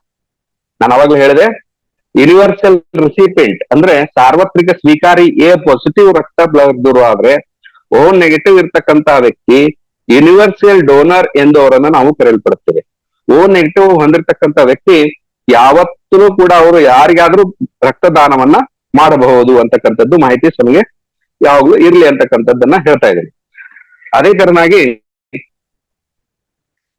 ಈ ರಕ್ತವು ಯಾವುದೇ ವ್ಯಕ್ತಿಗೆ ಸರಿ ಹೊಂದು ಒಂದಿಷ್ಟು ಏನಾದ್ರೂ ಎಮರ್ಜೆನ್ಸಿ ಅಂತದ್ದು ಬಂದಾಗ ಬೇರೆ ಯಾವ್ದು ರಕ್ತ ಸಿಗ್ಲೇ ಇಲ್ಲಪ್ಪ ಅಂತಂದ್ರೆ ಇಮಿಡಿಯೇಟ್ ಆಗಿ O- ಬ್ಲಡ್ ಅನ್ನ ಆ ವ್ಯಕ್ತಿಗೆ ಕೊಡ್ಲಾಗುತ್ತದೆ. ಅವನ ಜೀವನವನ್ನು ಉಳಿಸುವ ಸಲುವಾಗಿ O- ಬ್ಲಡ್ ಅನ್ನು ಕೊಟ್ಟಾಗ ಆ ವ್ಯಕ್ತಿಯ ಏನಾದ್ರೂ ಅಂತ ವಿಶೇಷತೆಗಳಿದ್ದಾಗ ಅವನು ಬದುಕುಳಿಯುವಂತ ತುರ್ತು ಸಂದರ್ಭದಲ್ಲಿ O- ಅನ್ನ ಕೊಡ್ಲಾಗುತ್ತದೆ ಅಂತಕ್ಕದ್ದನ್ನು ನಾವು ತಿಳಿದುಕೊಳ್ಬೇಕಾಗಿದೆ. ಅದೇ ತರನಾಗಿ ನಮ್ಮ ದೇಶದ ಜನಸಂಖ್ಯೆಯ ಕೇವಲ 7% ಜನರು ಮಾತ್ರ ಓ ನೆಗೆಟಿವ್ ಅನ್ನು ಹೊಂದಿರುತ್ತಾರೆ. ನೋಡ್ರಿ, 140 ಕೋಟಿಗಿಂತಲೂ ಹೆಚ್ಚು ಇದ್ದೇವೆ ನಾವು ಜನರು ಇವಾಗ ಭಾರತದಲ್ಲಿ ಅಂತಂದ್ರೆ 7% ಮಾತ್ರ 7% ಮಾತ್ರ ಓ ನೆಗೆಟಿವ್ ರಕ್ತವನ್ನ ಹೊಂದಿರುತ್ತಾರೆ ಅಂತಕ್ಕಂಥದ್ದು ಮಾಹಿತಿ ನಮಗೆ ಇಲ್ಲಿ ತಿಳಿದು ಬರುತ್ತದೆ. ತುರ್ತು ಸನ್ನಿವೇಶದಲ್ಲಿ ರೋಗಿಯ ರಕ್ತದ ಗುಂಪು ತಿಳಿದಿದ್ದಲ್ಲಿ ಅಥವಾ ನವಜಾತ ಶಿಶುಗಳು ಈಗ ತಾನೇ ಮಗು ಹುಟ್ಟಿರುತ್ತೆ, ಬ್ಲಡ್ ಟೆಸ್ಟ್ ಮಾಡ್ಬೇಕು, ಗೊತ್ತಾಗಲ್ಲ ಅಂತಕ್ಕಂಥದ್ದು, ಬ್ಲಡ್ ಏನಾದ್ರೂ ಅವ್ರಿಗೆ ಕಡಿಮೆ ಬಿದ್ದಿದೆ ಅಂತಕ್ಕಂಥದ್ದಾದ್ರೆ ಆ ಒಂದಿಷ್ಟು ಬ್ಲಡ್ ಗಳನ್ನ ಆ ನವಜಾತ ಶಿಶುಗಳಿಗೆ ಓ ನೆಗೆಟಿವ್ ರಕ್ತವನ್ನು ನೀಡಬಹುದು ಅಂತಕ್ಕಂಥದ್ದು ಸಂಶೋಧನೆಯಿಂದ ಕಂಡು ಬಂದಿರತಕ್ಕಂತಹ ಒಂದು ಮಾಹಿತಿ ಅಂತಕ್ಕಂಥದ್ದು. ಅದೇ ತರನಾಗಿ ನೋಡ್ರಿ, ಮತ್ತು ರಕ್ತದ ಗುಂಪು ತಿಳಿದಿದ್ದಲ್ಲಿ ಕೂಡ ಅದನ್ನು ನೀಡ್ತಾರೆ. 35% ಜನರು ಓ ಮತ್ತು ಓ ನೆಗೆಟಿವ್ ಮತ್ತು ಓ ಪಾಸಿಟಿವ್ ಸೇರಿಸಿದ್ರೆ ಟೋಟಲ್ 35% ಜನರಲ್ಲಿ ಈ ಎರಡೂ ರಕ್ತಗಳನ್ನ ಹೊಂದಿರತಕ್ಕಂತ ಜನರು ಇರ್ತಾರೆ ಅಂತಕ್ಕಂಥದ್ದನ್ನ ನೋಡ್ತೇವೆ. ಮತ್ತು ಎ ಬಿ ಪಾಸಿಟಿವ್ ರಕ್ತದ ಗುಂಪನ್ನು ಹೊಂದಿರುವುದು ಯೂನಿವರ್ಸಲ್ ಪ್ಲಾಸ್ಮಾ ಡೋನರ್ ಅಂತ ಕೂಡ ನಾವು ಕರೀತೀವಿ. ಪ್ಲಾಸ್ಮಾನಷ್ಟೇ ರಕ್ತದಿಂದ ಹೊರಗೆ ತೆಗಿತಾರೆ. ಪ್ಲಾಸ್ಮಾ ಅಂತಂದ್ರೆ ರಕ್ತದಲ್ಲಿರ್ತಕ್ಕಂಥ ಒಂದು ಹಳದಿ ದ್ರವ. ಈ ಪ್ಲಾಸ್ಮಾ ರಕ್ತ ಹೆಪ್ಪುಗಟ್ಟುವಿಕೆಯಲ್ಲಿ ನಮ್ಗೆ ಕೆಲಸ ಮಾಡುತ್ತೆ. ಆ ರಕ್ತ ಹೆಪ್ಪುಗಟ್ಟುವಿಕೆಯಲ್ಲಿ ಪ್ಲಾಸ್ಮಾನು ಏನು ಬೇಕು ಸಪರೇಟ್ ಮಾಡ್ಲಿಕ್ಕೆ ಪ್ಲಾಸ್ಮಾ ಡೋನರ್ ಕೂಡ ಕರಿತೀವಲ್ಲ. ಎ ಬಿ ಪಾಸಿಟಿವ್ ಇದ್ದವ್ರಿಗೆ ಅವರು ಸಾರ್ವತ್ರಿಕ ಸ್ವೀಕಾರ್ಯ ಅಂತ ಹೇಳಿದ್ವಲ್ಲ, ಇವಾಗ ಅವ್ರು ಏನ್ ಮಾಡ್ತಾರೆ, ಪ್ಲಾಸ್ಮಾ ಡೋನರ್ ಯೂನಿವರ್ಸಲ್, ನೋಡ್ರಿ ರಿವರ್ಸ್ ಆಗಿ ಯೂನಿವರ್ಸಲ್ ಪ್ಲಾಸ್ಮಾ ಡೋನರ್ ಅಂತ ಅವರನ್ನ ನಾವು ಕರೀತೇವೆ. ತುರ್ತು ಸನ್ನಿವೇಶದಲ್ಲಿ ಎ ಬಿ ಗುಂಪಿನ ಪ್ಲಾಸ್ಮಾವನ್ನ ಉಪಯೋಗಿಸಲಾಗ್ತದೆ. ಎಲ್ಲರ ರಕ್ತದಲ್ಲಿಯೂ ಕೆಂಪು ರಕ್ತ ಕಣ, ಬಿಳಿ ರಕ್ತ ಕಣ, ಪ್ಲೇಟ್ಲೆಟ್ಸ್ ಹಾಗೂ ಪ್ಲಾಸ್ಮಾ ಎಂಬ ಅಂಶಗಳು ಇರುತ್ತವೆ. ನಮ್ಮ ಜನಸಂಖ್ಯೆ ಆಧಾರದ ಮೇಲೆ ನೋಡುವುದಾದಲ್ಲಿ ರಕ್ತದ ಗುಂಪಿನ ಅನುಪಾತಗಳು O positive 39%, O negative 1%, A B positive 27%, A B negative 0.5% ಮತ್ತು ಬಿ ಪಾಸಿಟಿವ್ 25% ಜನರಲ್ಲಿ ಕಾಣಸಿಗುತ್ತೆ. ಬಿ ನೆಗೆಟಿವ್ ಕೇವಲ 0.4 ಅಂಶಗಳಲ್ಲಿ ಅಷ್ಟೇ ಜನರಲ್ಲಿ ಮಾತ್ರ ಅದು ಲಭ್ಯ ಆಗುತ್ತೆ. B negative 0.4. ಅದೇ ತರನಾಗಿ ಎ ಬಿ ಪಾಸಿಟಿವ್ 7% ಜನರಲ್ಲಿ ಕಾಣ ಸಿಗುವುದಾದ್ರೆ ಎ ಬಿ ನೆಗೆಟಿವ್ ಕೇವಲ 0.1% ರಕ್ತ ಇದರಲ್ಲಿ ನಾವು ಕಾಣಬಹುದು ಅಂತಕ್ಕಂಥದ್ದನ್ನ ನೋಡಿದ್ವಿ. ಅವಾಗ್ಲೇ ಇನ್ನೊಂದು ಅಂಶ ಯಾವ್ದೋ ನಾನು ಹೇಳೋದನ್ನ ಮರೆತೆ ಅಂತಕ್ಕಂಥದ್ದು ನೋಡ್ತೀನಿ. ಏನಂತಂದ್ರೆ, ಈಗ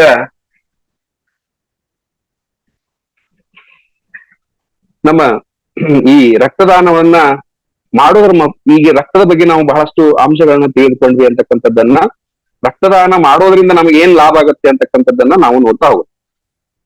ರಕ್ತದಾನ ಮಾಡೋದ್ರಿಂದ ಮನುಷ್ಯನಿಗೆ ಆಗ್ತಕ್ಕಂಥ ಲಾಭಗಳು ಏನಂತಕ್ಕಂಥದ್ದನ್ನ ನೋಡೋಣ. ಮೊಟ್ಟ ಮೊದಲನೇದಾಗಿ ಭಾರತದಲ್ಲಿ ಬಹುಮಟ್ಟಿನ ಜನರು ರಕ್ತದಾನ ಮಾಡಲು ಭಯ ಪಡ್ತಾರೆ, ಹೆದರ್ತಾರೆ. ಯಾರು ಕೂಡ ಕ್ಯಾಂಪಿಗೆ ಬರ್ರಿ ಅಂದ್ರೆ ಬರಲ್ಲ, ಯಾಕಂದ್ರೆ ಏನಾದ್ರು ಅನಾಹುತ ಆಗತ್ತೆ ಏನು ಅಂತಕ್ಕಂಥ ಭಯ ನಮ್ಮಲ್ಲಿ ಕಾಡ್ತಾ ಇರುತ್ತೆ ಭಾರತೀಯರಲ್ಲಿ. ಈ ಕುರಿತು ಜಾಗೃತಿ ಮೂಡಿಸಲು ಸರ್ಕಾರ ಕಾಲದಿಂದ ಕಾಲಕ್ಕೆ ಅನೇಕ ಅಭಿಯಾನಗಳನ್ನು ಕೂಡ ನಡೆಸ್ಕೊಂಡು ಬಂದಿದೆ. ಆದ್ರೂ ಕೂಡ ಮುಕ್ತವಾಗಿ ಯಾವುದೇ ಜನಸಮೂಹ ರಕ್ತದಾನಕ್ಕೆ ಸ್ವಯಂಪ್ರೇರಿತವಾಗಿ ಮುಂದೆ ಬಂದಿದ್ದಕ್ಕಂಥದ್ದು ನಮ್ಮ ಉದಾಹರಣೆ ಬಹಳಷ್ಟು ಕಡಿಮೆ ಭಾರತದಲ್ಲಿ. ಈಗೀಗ ತಿಳುವಳಿಕೆ ಜಾಸ್ತಿ ಆಗಿದೆ, ಆದ್ರೂ ಕೂಡ ನಮಗೆ ಬೇಕಾಗಿರ್ತಕ್ಕಂತಹ ರಕ್ತದ ಏನು ಅವಶ್ಯಕತೆ ಇದೆ ಜನರಿಗೆ, ರೋಗಿಗಳಿಗೆ, ಅಂತ ಅವಶ್ಯಕತೆ ರಕ್ತ ನಮಗೆ ಸಿಗ್ತಾ ಇಲ್ಲ ಅಂತಕ್ಕಂಥದ್ದು ಒಂದು ವಿಪರ್ಯಾಸದ ಸಂಗತಿ ಅಂತಕ್ಕಂಥ ಮಾಹಿತಿಯನ್ನು ನಾವು ನೆನಪಿಟ್ಕೊಳ್ಬಹುದು. ಆದ್ಮೇಲೆ ಒಬ್ಬರು ರಕ್ತದಾನವನ್ನು ಮಾಡೋದ್ರಿಂದ 4 ಜನರ ಜೀವನವನ್ನ ಉಳಿಸಿದಂತ ಆಗುತ್ತದೆ. ಒಬ್ರು ರಕ್ತದಾನ ಮಾಡಿದ್ರೆ 4 ಜನರ ಜೀವನವನ್ನ ಉಳಿಸಬಹುದು ಅಂತಕ್ಕಂಥದ್ದು ನಾವೆಲ್ಲರೂ ತಿಳಿದುಕೊಳ್ಬೇಕಾದಂತಹದ್ದು. ಹಾಗಾಗಿ ರಕ್ತದಾನ ಮಾಡೋದ್ರಿಂದ ಏನಾಗುತ್ತೆ ಅಂತಾರೆ, ಹೆಚ್ಚಿನ ಕಬ್ಬಿಣ ಅಂಶ ಹೊರಗೆ ಹೋಗುತ್ತದೆ. ನಮ್ಮಲ್ಲಿರ್ತಕ್ಕಂಥ ಹೆಚ್ಚಿಗೆ ಇರ್ತಕ್ಕಂಥ ಕಬ್ಬಿಣದ ಅಂಶ, ಮನುಷ್ಯನಿಗೆ ಅನವಶ್ಯಕವಾಗಿ ಇರ್ತಕ್ಕಂಥ ಕಬ್ಬಿಣ ಅಂಶ ಜಾಸ್ತಿ ಹೆಚ್ಚಾದ್ರೆ ಎಲ್ಲವೂ ಅಷ್ಟೇ, ಮನುಷ್ಯನಿಗೆ ಕಡಿಮೆ ಆದ್ರೂ ಕೂಡ ಕಡಿಮೆನೆ, ಬಹಳ ಹೆಚ್ಚಾದ್ರೂ ಕೂಡ ಅದು ಆರೋಗ್ಯಕ್ಕೆ ತೊಂದರೆನೆ. ಹಾಗಾಗಿ ದೇಹದಲ್ಲಿರ್ತಕ್ಕಂಥ ಕಬ್ಬಿಣ ಅಂಶ, ಹಿಮೋಗ್ಲೋಬಿನ್ ಅಂಶ ಹೆಚ್ಚು ಆಗದೆ ಅದು ದೇಹದಿಂದ ಹೊರ ಹೋದಾಗ ಮನುಷ್ಯನಿಗೆ ಇದರಿಂದ ಏನಾಗುತ್ತೆ ಅಂತಂದ್ರೆ, ನಮ್ಮ ಬ್ಲಡ್ ಪ್ರೆಷರ್, ನಾವೇನು ರಕ್ತದೊತ್ತಡ ಅಂತ ಕರಿತೀವಿ, ಅದು ಯಥಾಸ್ಥಿತಿಯಲ್ಲಿ ಇರ್ತದೆ ಅಂತಕ್ಕಂಥದ್ದನ್ನ ನಾವು ಇಲ್ಲಿ ತಿಳ್ಕೊಳ್ಬಹುದು. ಆಮೇಲೆ ಹೆಚ್ಚು ಕೊಬ್ಬಿನಾಂಶ ಶೇಖರಣೆಯಾದಲ್ಲಿ ಹೃದಯ ಮತ್ತು ಪಿತ್ತಜನಕಾಂಗದಲ್ಲಿ ಶೇಖರಣೆಯಾಗಿ ಹೃದಯ ಬೇನೆ ಉಂಟಾಗುತ್ತದೆ. ಹೆಚ್ಚಿನ ನಾವು ರಕ್ತವನ್ನ ದಾನ ಮಾಡದೆ ಹಂಗೆ ಉಳಿಸ್ಕೊಂಡು ಹೋದವಾಗ ಅದರ ಮುಖಾಂತರವಾಗಿ ನಮಗೆ ಹೃದಯದಲ್ಲಿ ಮತ್ತು ಪಿತ್ತಜನಕಾಂಗದಲ್ಲಿ ಹೆಚ್ಚಿಗೆ ಕೊಬ್ಬಿನಾಂಶ ಶೇಖರಣೆಯಾಗಿ ಏನಾದ್ರೂ ಸಮಸ್ಯೆ ಆಗುವಂತಹ ಉಲ್ಬಣ ಆಗುವಂತಹದ್ದನ್ನ ನಾವಿಲ್ಲಿ ನೋಡ್ಕೋಬಹುದು. ಹಾಗಾಗಿ ನಿಯಮಿತ ರಕ್ತದಾನ ಮಾಡೋದ್ರಿಂದ ಹೃದಯ ಬೇನೆ, ನಮ್ಮ ಬ್ಲಡ್ ಪ್ರೆಷರ್, ಕೊಲೆಸ್ಟ್ರಾಲ್ ಮತ್ತು ನಮ್ಮ ಹಿಮೋಗ್ಲೋಬಿನ್ ಅಂಶವನ್ನ ಈ ಮಟ್ಟವನ್ನ ನಾವು ಯಾವಾಗಲೂ ಸಮತೋಲನದಲ್ಲಿ ಇರ್ಬೋದು ಅಂತಕ್ಕಂಥದ್ದನ್ನ, ಮತ್ತು ನಾವು ರಕ್ತದಾನ ಮಾಡುವ ಟೈಮ್ ನಲ್ಲಿ ನಮ್ಮ ಬ್ಲಡ್ ಪ್ರೆಷರ್, ರಕ್ತದ ಒತ್ತಡ, ಕೊಲೆಸ್ಟ್ರಾಲ್, ಹಿಮೋಗ್ಲೋಬಿನ್ ಮಟ್ಟವನ್ನ ಪ್ರತಿ 3 ತಿಂಗಳಿಗೊಮ್ಮೆ ನಾವು ಪರೀಕ್ಷೆ ಮಾಡಿಸ್ತಾ ಇರೋದ್ರಿಂದ, ನಾವು ಪರೀಕ್ಷೆ ಬ್ಲಡ್ ಡೊನೇಷನ್ ಮಾಡಕ್ ಹೋದಾಗ ಇವನ್ನೆಲ್ಲ ನಮಗೆ ಪರೀಕ್ಷೆ ಮಾಡೇ ಮಾಡ್ತಾರೆ. ಇವನ್ನೆಲ್ಲ ಪರೀಕ್ಷೆ ಮಾಡಿನೇ ತೆಗೆದುಕೊಳ್ತಾರೆ. ಹಾಗಾಗಿ ನಿಮಗೆ ಏನಾದ್ರೂ ಅಂತ ಸಮಸ್ಯೆಗಳಿದ್ದಲ್ಲಿ ಇಮಿಡಿಯೇಟ್ ಆಗಿ ಗೊತ್ತಾಗತ್ತೆ ಅಂತಕ್ಕಂಥದ್ದನ್ನು ಕೂಡ ಇಲ್ಲಿ ನಾವು ತಿಳಿದುಕೊಳ್ಬಹುದು. ನಮ್ಮ ಆರೋಗ್ಯದ ಮಾಹಿತಿ ಕೊಡುವ ಮಾಹಿತಿಯನ್ನ ಕೂಡ ಇಲ್ಲಿ ದೊರೆಯುತ್ತದೆ. ಆಮೇಲೆ ಬಹಳಷ್ಟು ಈ ಹಿಮೋಗ್ಲೋಬಿನ್ ಅಂಶ 17% ಹೆಚ್ಚಿಗೆ ಹೋದಲ್ಲಿ ಬಹಳಷ್ಟು ಕೆಲವೊಮ್ಮೆ ಒಂದಿಷ್ಟು ಸಂಶೋಧನೆಗಳ ಪ್ರಕಾರ ಬ್ಲಡ್ ಕ್ಯಾನ್ಸರ್ ಆಗುವಂತಹ ಸಾಧ್ಯತೆ ಹೆಚ್ಚು ಅಂತಕ್ಕಂಥದ್ದು. ಅಂತದನ್ನ ತಪ್ಪಿಸಲು ಕೂಡ ಈ ರಕ್ತದಾನ ಒಳ್ಳೆಯ ಮಹತ್ವವನ್ನ ನೀಡುತ್ತದೆ ಅಂತಕ್ಕಂಥದ್ದನ್ನ ನಾವು ನೋಡ್ತಾ ಹೋಗ್ಬಹುದು. ಆಮೇಲೆ ಪುರುಷರು 50 ಕೆಜಿ ಹಾಗೂ ಮಹಿಳೆಯರು 55 ಕೆಜಿ ತೂಕ ಇರುವವರು, ಪುರುಷರು 50 ಕೆಜಿ, ಮಹಿಳೆಯರು 55 ಕೆಜಿ ತೂಕ ಇರುವವರು ಎಲ್ಲ ರಕ್ತದಾನ ಮಾಡಬಹುದು. ಪ್ರತಿ 90 ದಿವಸ ಅಂದರೆ 3 ತಿಂಗಳಿಗೊಮ್ಮೆ ರಕ್ತದಾನವನ್ನ ಮಾಡಬಹುದು. ಹಿಮೋಗ್ಲೋಬಿನ್ ಅಂಶ ಪುರುಷರಲ್ಲಿ 12.5% ಇರಬೇಕು, ಮಹಿಳೆಯರಲ್ಲಿ 11.5 ರಿಂದ 12% ಇರಬೇಕು ಅಂತಕ್ಕಂಥದ್ದು ಅದರ ಒಂದು ರಕ್ತದಾನದ ಒಂದು ವಿಶೇಷ ಮಹತ್ವ. ಅಷ್ಟಿದ್ದವರು ಕೂಡ ನಾವು ರಕ್ತದಾನವನ್ನು ಮಾಡಬಹುದು. ಒಬ್ಬ ವ್ಯಕ್ತಿ ಜೀವನದಲ್ಲಿ ಸರಿಸುಮಾರವಾಗಿ 177 ಬಾರಿ ರಕ್ತವನ್ನ ದಾನವನ್ನ ಮಾಡಬಹುದು. ಈ ರಕ್ತದಾನವನ್ನ ಮಾಡೋದ್ರಿಂದ 80% ಹೃದಯಾಘಾತವನ್ನ ತಪ್ಪಿಸಬಹುದು ಅಂತಕ್ಕಂಥದ್ದು ಈ ಅಂಶಗಳ ಮುಖಾಂತರವಾಗಿ ತಿಳಿದು ಬಂದಿರತಕ್ಕಂಥದ್ದು. ಅದೇ ತರವಾಗಿ ಸಕ್ಕರೆ ಕಾಯಿಲೆಯನ್ನು ಕೂಡ ನಿಯಂತ್ರಿಸಬಹುದು ಅಂತಕ್ಕಂಥದ್ದು ಕೂಡ ಬಹುಮುಖ್ಯವಾದದ್ದು. ಜೊತೆಗೆ ನಮ್ಮ ದೇಹ ರಕ್ತದಾನ ಮಾಡಿದಾಗ ನೆಕ್ಸ್ಟ್ 48 ಅವರ್ಸ್ 48 ಗಂಟೆಗಳಲ್ಲಿ ಅದೆಲ್ಲ ರಿಕವರಿ ಆಗಿಬಿಡತ್ತೆ. ನಮ್ಗೆ ರಕ್ತ, ಹೊಸ ರಕ್ತ ನಮ್ಮಲ್ಲಿ ಉತ್ಪತ್ತಿ ಆಗತ್ತೆ. ಬರೀ 48 ಗಂಟೆಗಳಲ್ಲಿ ನೀವು ನೀಡಿರ್ತಕ್ಕಂಥ 350 ml ಅಥವಾ 450 ml ಯೂನಿಟ್ ಏನಿದೆ ಆ ಬ್ಲಡ್ ಇಮಿಡಿಯೇಟ್ ನಮ್ಗೆ ವಾಪಸ್ ಸಿಗತ್ತೆ. 80 ಕೆಜಿ ಇಂತ ಕಡಿಮೆ ಇರ್ತಕ್ಕಂತಹ ಜನರಲ್ಲಿ 350 ml ನ ಯೂನಿಟ್ ಅನ್ನ ಒಂದ್ಸಾರಿ ತೆಗಿತಾರೆ. 80 ಕೆಜಿಗಿಂತ ಹೆಚ್ಚಿಗೆ ನಾವು ತೂಕವನ್ನು ಹೊಂದಿದ್ವಿ ಅಂತಂದ್ರೆ 450 ಮಿಲಿ ಲೀಟರ್ ರಕ್ತವನ್ನ ನಾವು ದಾನವಾಗಿ ನೀಡಬಹುದು. ಇದು ಕೂಡ ತಮಗೆ ಗಮನಕ್ಕಿರ್ಬೋದು. ನೋಡ್ರಿ, 48 ಗಂಟೆಗಳಲ್ಲಿ ಅದು ರಿಕವರಿ ಆಗುತ್ತೆ. ನಾವು ಸ್ವಲ್ಪ ತಾಜಾ ಆಹಾರಗಳನ್ನು ಅದರ ಮುಖಾಂತರವಾಗಿ ತೆಗೆದುಕೊಳ್ಬೇಕಾಗತ್ತೆ. ಜ್ಯೂಸ್ಗಳು, ಹಣ್ಣಿನ ಜ್ಯೂಸ್ಗಳು, ಸಾಕಷ್ಟು ನೀರನ್ನು ಕುಡಿಯೋದ್ರ ಮುಖಾಂತರವಾಗಿ ವಿವಿಧ ಕೇವಲ 48 ಗಂಟೆಗಳಲ್ಲಿ ನಾವು ಅಂತಹ ರಕ್ತವನ್ನ ವಾಪಸ್ ಪಡ್ಕೋಬಹುದು ಅಂತಕ್ಕಂಥದ್ದನ್ನ ನಾವು ನೋಡ್ಬೋದು. ಅದೇ ಹೇಳಿದೆ ನಾನು ಅವಾಗಲೇ. ಇದರ ಪ್ರಯೋಜನಗಳು ಇನ್ನೂ ಏನೇನು ಆಗ್ಬೋದು ಅಂತಕ್ಕಂಥದ್ದನ್ನ ಮುಂದೆ ಹೇಳ್ತಾ ಹೋಗ್ತೀನಿ. ನಮ್ಮ ದೇಹ ಸದಾಕಾಲ ಚಟುವಟಿಕೆಯಿಂದ, ಕ್ರಿಯಾಶೀಲತೆಯಿಂದ ಕೂಡಿರುತ್ತದೆ ಮತ್ತು ವಿವಿಧ ಟಾಕ್ಸಿನ್ಗಳಂತ ಏನಂತ ಕರಿತೀವಿ, ಬೇಡ ವಸ್ತುಗಳೆಲ್ಲ ನಮ್ಮ ದೇಹದಿಂದ ಹೊರ ಹೋಗ್ತವೆ ಇದರ ಮೂಲಕವಾಗಿ ಅಂತಕ್ಕಂಥದ್ದನ್ನ ನಾವು ನೋಡಬಹುದು. ಸ್ವಲ್ಪ ಕಾಯಿಲೆಗಳಿಗೆ ತುತ್ತಾಗುವುದು ಕಡಿಮೆ ಆಗುತ್ತೆ ಈ ರಕ್ತದಾನದಿಂದ ಅಂತಕ್ಕಂಥದ್ದನ್ನು ಕೂಡ ತಿಳ್ಕೋಬಹುದು. ರಕ್ತದ ಸ್ನಿಗ್ಧತೆ, ವಿಸ್ಕ್ಯಾಸಿಟಿ ಅಂತಕ್ಕಂಥದ್ದನ್ನ ಇದು ಕಡಿಮೆ ಮಾಡುತ್ತೆ ಅಂತಕ್ಕಂಥದ್ದನ್ನ ನಾವು ಕೂಡ ಇಲ್ಲಿ ನೋಡ್ಬೋದು. ಅದೇ ತರನಾಗಿ ವಿಶ್ವದಲ್ಲಿ ಅತಿ ಹೆಚ್ಚು ರಕ್ತದ ಕೊರತೆಯಿಂದ ಬಳಲುತ್ತಿರುವವರು ಯಾರು ಅಂತಂದ್ರೆ ಭಾರತದಲ್ಲೇ ಕೂಡ ಅಷ್ಟು ರಕ್ತದ ಕೊರತೆ ಕಾಡ್ತಾ ಇದೆ ಅಂತಕ್ಕಂಥದ್ದನ್ನ ನಾವು ನೋಡ್ಬೇಕು. ಇಲ್ಲೇನಿದೆ ಅಂದ್ರೆ ಪ್ರತಿ ವರ್ಷ 41 ದಶಲಕ್ಷ ಯೂನಿಟ್ಗಳು ರಕ್ತದ ಕೊರತೆ ಭಾರತದಲ್ಲಿ ಆಗ್ತಾ ಇದೆ ಅಂತಕ್ಕಂಥದ್ದು ವಿಪರ್ಯಾಸದ ಸಂಗತಿ. ಸರಿಯಾದ ಸಮಯಕ್ಕೆ ರಕ್ತ ಸಿಗದೇ ಇರುವಂತಹ ಕಾರಣ ಏನಾಗುತ್ತೆ ಅಂತಂದ್ರೆ ಆ ಜನರ ಮರಣವಾಗುವಂತಹ ಸಂದರ್ಭ ಇಲ್ಲಿ ಒದಗಿ ಬಂದಿರುತ್ತದೆ ಅಂತಕ್ಕಂಥದ್ದು ವಿಪರ್ಯಾಸದ ಸಂಗತಿ. ಮತ್ತು ನಮಗಿಷ್ಟು ತಿಳುವಳಿಕೆ ಇದ್ದವ್ರಿಗೆ ಇಂತಹದೊಂದಿಷ್ಟು ಬಹಳಷ್ಟು ಜನ ರಕ್ತವಿಲ್ಲದೆ ಮರಣ ಹೊಂದಾದರೆ ಅಂತಕ್ಕಂಥದ್ದು. ಪ್ರತಿ 1 ನಿಮಿಷಕ್ಕೆಲ್ಲ, ಪ್ರತಿ 2 ನಿಮಿಷಕ್ಕೆ ಒಬ್ಬರಿಗೆ ರಕ್ತದ ಅವಶ್ಯಕತೆ ಇದೆ ಅಂತ. 140 ಕೋಟಿ ಜನರು ಇರ್ತಕ್ಕಂಥ ಭಾರತದಲ್ಲಿ ಪ್ರತಿ 2 ನಿಮಿಷಕ್ಕೆ ಒಬ್ಬರಿಗೆ ರಕ್ತ ಬೇಕಾಗಿದೆ ಅಂತಂದ್ರೆ ಎಷ್ಟು ರಕ್ತದ ಮಹತ್ವ ಇದೆ ಅಂತಕ್ಕಂಥದ್ದನ್ನು ನಾವಿಲ್ಲಿ ತಿಳಿದುಕೊಳ್ಬೇಕಾಗಿದೆ. ಅದೇ ತರನಾಗಿ ಪ್ರತಿ ಆರೋಗ್ಯವಂತ ಯುವಕರು ರಕ್ತದಾನ ಮಾಡಲು ಮುಂದೆ ಬರಬೇಕಾಗಿರ್ತಕ್ಕಂಥದ್ದು. ಸ್ವಯಂ ಪ್ರೇರಿತವಾಗಿ ರಕ್ತದಾನ ಮಾಡುವುದು, ನಾವು ಡೋನರ್ ಆಗಿ ಬಹಳಷ್ಟರ ಹೋಗಿ ಡೊನೇಟ್ ಅನ್ನು ಮಾಡಿ ಬರಬೇಕು ಅಂತಕ್ಕಂಥ ಭಾವನೆ ನಮ್ಮಲ್ಲಿ ಬಂದಿದ್ದಾದಲ್ಲಿ ಇಂಥ ಒಂದಿಷ್ಟು ಸಂದಿಗ್ಧ ಪರಿಸ್ಥಿತಿಯನ್ನ ನಾವು ತಪ್ಪಿಸಬಹುದು ಅಂತಕ್ಕಂಥದ್ದು ಇದರ ಮುಖಾಂತರವಾಗಿದೆ. ರಕ್ತದಾನದಿಂದ ನಮ್ಮ ಭಾವನಾತ್ಮಕ ಮತ್ತು ದೈಹಿಕ ಆರೋಗ್ಯವನ್ನ ಉತ್ತಮಗೊಳಿಸಬಹುದು ಅಂತಕ್ಕಂಥದ್ದು. ಭಾವನಾತ್ಮಕ ಮತ್ತು ದೈಹಿಕ ಆರೋಗ್ಯವನ್ನ ನಾವು ಉತ್ತಮಗೊಳಿಸೋದ್ರ ಮುಖಾಂತರವಾಗಿ ಸರ್ವತೋಮುಖ ವ್ಯಕ್ತಿತ್ವ ವಿಕಾಸ ಹೊಂದಲಿಕ್ಕೆ ಸಾಧ್ಯ ಆಗತ್ತೆ ಅಂತಕ್ಕಂಥದ್ದನ್ನ ನಾವು ನೋಡಬಹುದು. ನೋಡ್ರಿ, ಮಾನಸಿಕ ಆರೋಗ್ಯ ಪ್ರತಿಷ್ಠಾನದ ವರದಿಯ ಪ್ರಕಾರ ಇತರರಿಗೆ ಸಹಾಯ ಮಾಡೋದರಿಂದ ನಮ್ಮ ಒತ್ತಡ ಕಡಿಮೆ ಆಗುತ್ತದೆ, ಭಾವನಾತ್ಮಕ ಆರೋಗ್ಯ ಸುಧಾರಿಸುತ್ತದೆ ಮತ್ತು ನಕಾರಾತ್ಮಕ ಭಾವನೆಗಳನ್ನು ನಾವು ಕೂಡ ತೊಡೆದು ಹಾಕಬಹುದು, ಸಹಾಯ ಆಗುತ್ತದೆ ಅಂತಕ್ಕಂಥದ್ದು. ನಮ್ಮಿಂದ ರಕ್ತ ಪಡೆದವರು ವ್ಯಕ್ತಿಗಳು ನಮ್ಮನ್ನ ಹಾರೈಸುತ್ತಾರೆ. ಅವರ ಮನೆಯವರು ಇಲ್ಲಪ್ಪ ನೀವು ಸಕಾಲಕ್ಕೆ ಬಂದು ಬ್ಲಡ್ ಡೊನೇಟ್ ಮಾಡಿದ್ರಿ, ಬಹಳ ಚೆನ್ನಾಗಿತ್ತು, ನಿಮ್ಮ ದೇವರು ಚೆನ್ನಾಗಿಟ್ಟಿರ್ಲಿ ಅಂತಕ್ಕಂಥ ಹಾರೈಕೆಗಳನ್ನು ನೀಡ್ತಾರೆ. ಅಂತ ಹಾರೈಕೆಗಳೇ ಕೂಡ ನಮ್ಗೆ ಸದಾವಕಾಲ ಶ್ರೀರೇಕ್ಷೆಯಾಗಿ ಉಳಿಯುತ್ತವೆ ಅಂತಕ್ಕಂಥದ್ದನ್ನ, ಹಾಗೂ ನಮಗೆ ಸದಾವಕಾಲ ಧನಾತ್ಮಕ ಚಿಂತನೆಯತ್ತ ನಮ್ಮ ದೇಹ ನಮ್ಮ ಮನಸ್ಸನ್ನ ಎರಡನ್ನೂ ಇಡುವಂತೆ ಮಾಡುತ್ತದೆ ಅಂತಕ್ಕಂಥದ್ದನ್ನ ನಾವು ಇಲ್ಲಿ ತಿಳ್ಕೊಬಹುದು. ಅದೇ ರೀತಿಯಾಗಿ ನಿಯಮಿತ ರಕ್ತದಾನಗಳಿಗೆ ರಕ್ತದ ಅವಶ್ಯಕತೆ ಇದ್ದಾಗ ತುಂಬಾ ಬೇಗನೆ ರಕ್ತ ಸಿಗುತ್ತದೆ. ಕೊನೆಯದಾಗಿ ಈ ಮಾತನ್ನ ಬಹಳಷ್ಟು ಅರ್ಥಗರ್ಭಿತವಾಗಿ ತಿಳ್ಕೊಂಬಿಡಿ ಎಲ್ಲ ನಾನು ಹೇಳ್ತೇನೆ. ಕೊನೆಯ 1-2 ನಿಮಿಷಗಳ ಉಳಿದದೆ ನನ್ನ ಡೊನೇಷನ್ ಇದೆ. ನನ್ನ ಈ ಒಂದು ಜೂಮ್ ಸೆಷನ್ ನ 2ನೇ ಇದರಲ್ಲಿ ಏನಂತಂದ್ರೆ, ಭೂಮಿಯನ್ನ ಆಗಿದ್ರೆ ವಜ್ರ ವೈಡೂರ್ಯ ಸಿಗ್ತವೆ, ಬೆಳ್ಳಿ ಸಿಗತ್ತೆ, ಬಂಗಾರ ಸಿಗತ್ತೆ, ಪೆಟ್ರೋಲು, ನೀರು, ಖನಿಜಾಂಶಗಳು, ಇನ್ನೂ ಏನೇನೋ ಸಿಗತ್ತೆ ನಮ್ಗೆ. ಆದ್ರೆ ಇಡೀ ಭೂಮಿಯನ್ನ ಅಗದ್ ನೋಡದಲ್ಲಿ ಒಂದು ಹನಿ ರಕ್ತ ಕೂಡ ಸಿಗ್ಲಿಕ್ಕೆ ಸಾಧ್ಯ ಇಲ್ಲ. ರಕ್ತ ನಾವು ಬರ್ಬೇಕು ಅಂತಂದ್ರೆ ನಮ್ಮ ಮನುಷ್ಯನ ದೇಹದಿಂದನೇ ಹೊರಗೆ ಬರಬೇಕು. ಎಷ್ಟೋ ಪ್ರಯತ್ನಗಳು ನಡೆದಿವೆ ರಕ್ತವನ್ನ ತಯಾರು ಮಾಡ್ಲಿಕ್ಕೆ.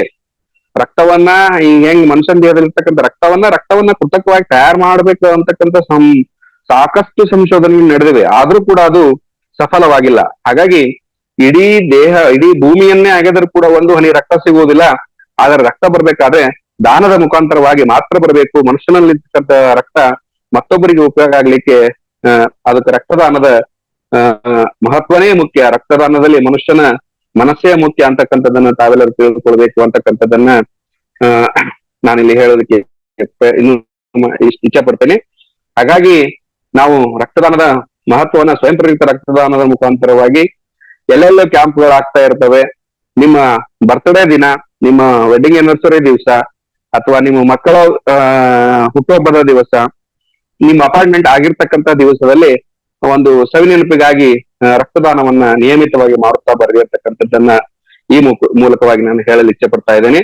ಅದೇ ತರನಾಗಿ ನನಗೆ ರಕ್ತದಾನವನ್ನ ವೈಯಕ್ತಿಕವಾಗಿ ನನ್ನದೇ ಉದಾಹರಣೆ ತೆಗೆದುಕೊಳ್ಳೋದಾದ್ರೆ, ಕಳೆದ ಏಪ್ರಿಲ್ 13, 2024 ನಾನು Indian medical association blood bank Gadag ಇವರ ಡೈರೆಕ್ಟ್ ಅದೇ ಬ್ಲಡ್ ಬ್ಯಾಂಕಿಗೆ ಹೋಗಿ ನಾವು ಸ್ವಯಂ ಪ್ರೇರಿತವಾಗಿ ರಕ್ತದಾನವನ್ನ ಮಾಡಿದ್ದೇನೆ. ಆ ದಿವಸ ನಮ್ದು 450 ಮಿಲಿಲೀಟರ್ ರಕ್ತವನ್ನ ಅವರು ತೆಗೆದುಕೊಂಡ್ರು.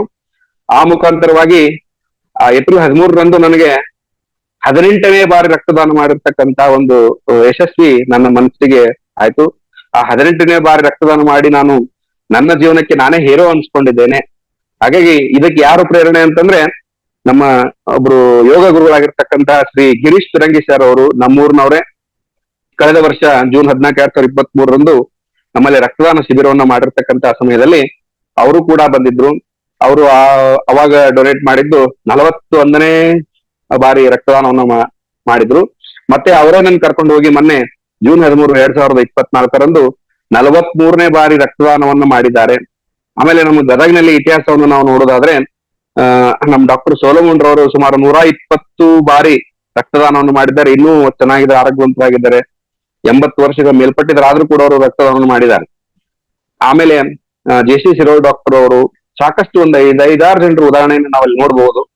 ಹಾಗಾಗಿ ನಿಯಮಿತವಾಗಿ ರಕ್ತದಾನವನ್ನು ಮಾಡೋದ್ರಿಂದ ಸದಾವಕಾಲ ನಿಮಗೆ ಮನಸ್ಸಿಗೆ ನೆಮ್ಮದಿ, ಸದಾವಕಾಲ ಧನಾತ್ಮಕ ಚಿಂತನೆಗಳು ಬರ್ತವೆ. ಈ ಮುಖಾಂತರವಾಗಿ ನಾವು ಸಮಾಜ ಸೇವೆಯನ್ನ ಮಾಡುವುದು ಮುಖ್ಯ ಮತ್ತು ಇದು ಒಳ್ಳೆಯದು ಅಂತಕ್ಕಂಥದ್ದ ಭಾವನೆಯನ್ನ ಇಟ್ಕೊಂಡು ಯಾವಾಗಲೂ ಕೂಡ ಇಂತಹ ಒಂದಿಷ್ಟು ವಿಶೇಷವಾದ ಸಂದರ್ಭದಲ್ಲಿ ರಕ್ತದಾನವನ್ನು ಮಾಡೋದ್ರ ಮುಖಾಂತರವಾಗಿ, ಒಮ್ಮೆ ರಕ್ತದಾನವನ್ನು ಮಾಡಿದರೆ 4 ಜನರ ಜೀವನವನ್ನು ಉಳಿಸಿದಂತ ಪುಣ್ಯ ನಮಗಾಗುತ್ತೆ. ಅವರು ನಮ್ಮನ್ನ ಸಾಕಷ್ಟು ಹರಿಸ್ತಾರೆ ಅಂತಕ್ಕಂಥದ್ದನ್ನ ಮಾಹಿತಿಯನ್ನ ನಾವು ನೋಡೋದ್ರ ಮುಖಾಂತರವಾಗಿ ಸದಾವಕಾಲ ಸ್ಮರಣೀಯರಾಗಿ ಮತ್ತು ಈ ರಕ್ತದಾನದಲ್ಲಿ ತಮ್ಮ ಹೆಚ್ಚಿನ ಒಂದಿಷ್ಟು ಸ್ವಯಂ ಪ್ರೇರಿತ ರಕ್ತದಾನವನ್ನು ಮಾಡ್ಲಿಕ್ಕೆ ಎಲ್ಲರೂ ಮುಂದ್ ಬನ್ನಿ ಅಂತಕ್ಕಂಥದ್ದನ್ನ ಹೇಳ್ತಾ, ಕೊಟ್ಟಿರ್ತಕ್ಕಂತ ಸಮಯದಲ್ಲಿ ನನಗೆ ಗೊತ್ತಿರುವಂತಹ ಕೆಲವಷ್ಟು ಅಂಶಗಳನ್ನ, ರಕ್ತದಾನದ ಮಹತ್ವ ಅಂತಕ್ಕಂಥ ಅಂಶಗಳನ್ನ ನಾವು ನೋಡ್ತಾ ಹೋದ್ವಿ. ಈ ರಕ್ತದಾನ ಮಾಡೋದ್ರಿಂದ ಮುಖಾಂತರವಾಗಿ ನಾವು ಸದಾವಕಾಲ ಚಟುವಟಿಕೆಯಲ್ಲಿ ಇರಬಹುದು. ದೇಹದ ವೇಟನಿಂದ ಎಷ್ಟೇ ಹೆಚ್ಚಿಗೆ ಇರಬಹುದು. ರಕ್ತದಾನ ಮಾಡಿದ್ರೆ ಮನಸ್ಸು ಎಷ್ಟು ಹಗುರಾಗುತ್ತೆ, ದೇಹ ಹಗುರಾಗುತ್ತೆ ಮತ್ತು ಹೊಸ ಹೊಸ ಒಂದು ಏನಾದ್ರೂ ಕ್ರಿಯಾಶೀಲತೆಯಿಂದ ಇರ್ತೇವೆ ನಾವು. ಬಹಳಷ್ಟು ನಂದು 85 kg ಮೇಲೆ ಇದೆ ನನ್ನ ವೇಟ್. ಆದ್ರೂ ಕೂಡ ನಾನು ಸಾಧ್ಯವಾದ ವರ್ಷಕ್ಕೆ 2 ಬಾರಿ ಮಾಡ್ತೇನೆ, 3 ಬಾರಿ ಮಾಡಲ್ಲ. ವರ್ಷಕ್ಕೆ 2 ಬಾರಿ ರಕ್ತದಾನವನ್ನು ಮಾಡ್ತಾ ಇದ್ದೀನಿ. ಬಹಳಷ್ಟು ನನಗೆ ಅದರಿಂದ ಹೆಲ್ಪ್ ಆಗಿದೆ. ಆಯಾಸ ಅಂತಕ್ಕಂಥದ್ದು ನಮಗೆ ಬಹಳಷ್ಟು ಕಡಿಮೆ. ಏನಾದ್ರೂ ಒಂದು ಕ್ರಿಯಾಶೀಲ ಚಟುವಟಿಕೆ ಕೊಟ್ಟರೆ ನಾವು ಅದನ್ನು ಕ್ರಿಯಾಶೀಲವಾಗಿ ಮಾಡ್ತೇವೆ ಅಂತಕ್ಕಂಥದ್ದನ್ನ ನಾವು ರಕ್ತದಾನ ಆದ್ಮೇಲಿಂದ ನನಗೆ ಗೊತ್ತಾಗಿದೆ. ಮೊದಲು ನಾನು SDM ದವಾಖಾನೆಯಿಂದ ಸ್ಟಾರ್ಟ್ ಮಾಡಿದೆ. ನಮ್ಮ ಕೊಲೀಗ್ಸೇ, ಆ ಕೊಲೀಗ್ಸ್ಗೆ ರಕ್ತಗಳು ಬೇಕಾದಾಗ ನಮ್ಮ ಮನೇಲಿ ಗೊತ್ತಿಲ್ಲದಂಗೆ ಹೋಗಿ ಕೊಟ್ಟು ಬರ್ತಿದ್ದೆ ನಾನು ಬ್ಲಡ್ ಡೊನೇಟ್ ಅನ್ನು. ಮನೇಲಿ ಬೈತಿದ್ರು, ಬ್ಲಡ್ ಕೊಡಬಾರ್ದು ಹಾಗೆ ಹೀಗೆ ಅಂತ. ಆದ್ರೂ ಕೂಡ ನಾವು ಬ್ಲಡ್ ಡೊನೇಟ್ ಅನ್ನು ಮಾಡಿದ್ವಿ. ಹಾಗಾಗಿ ನಮ್ಮ ವೈಯಕ್ತಿಕ ಜೀವನದೊಂದಿಗೆ ನಮ್ಮ ಈ ಏನು ನೌಕರಿ ಜೀವನ ಕೂಡ ಏನಿದೆ ಅದರಲ್ಲಿ ಕೂಡ ಒಂದಿಷ್ಟು ಉತ್ತಮವಾದಂತ ನಾವು ಕೆಲಸವನ್ನು ಮಾಡ್ಕೊಂಡು ಹೋಗ್ಬೋದು. ಸದಾಕಾಲ ಚಟುವಟಿಕೆಯಿಂದ ಇರಬಹುದು.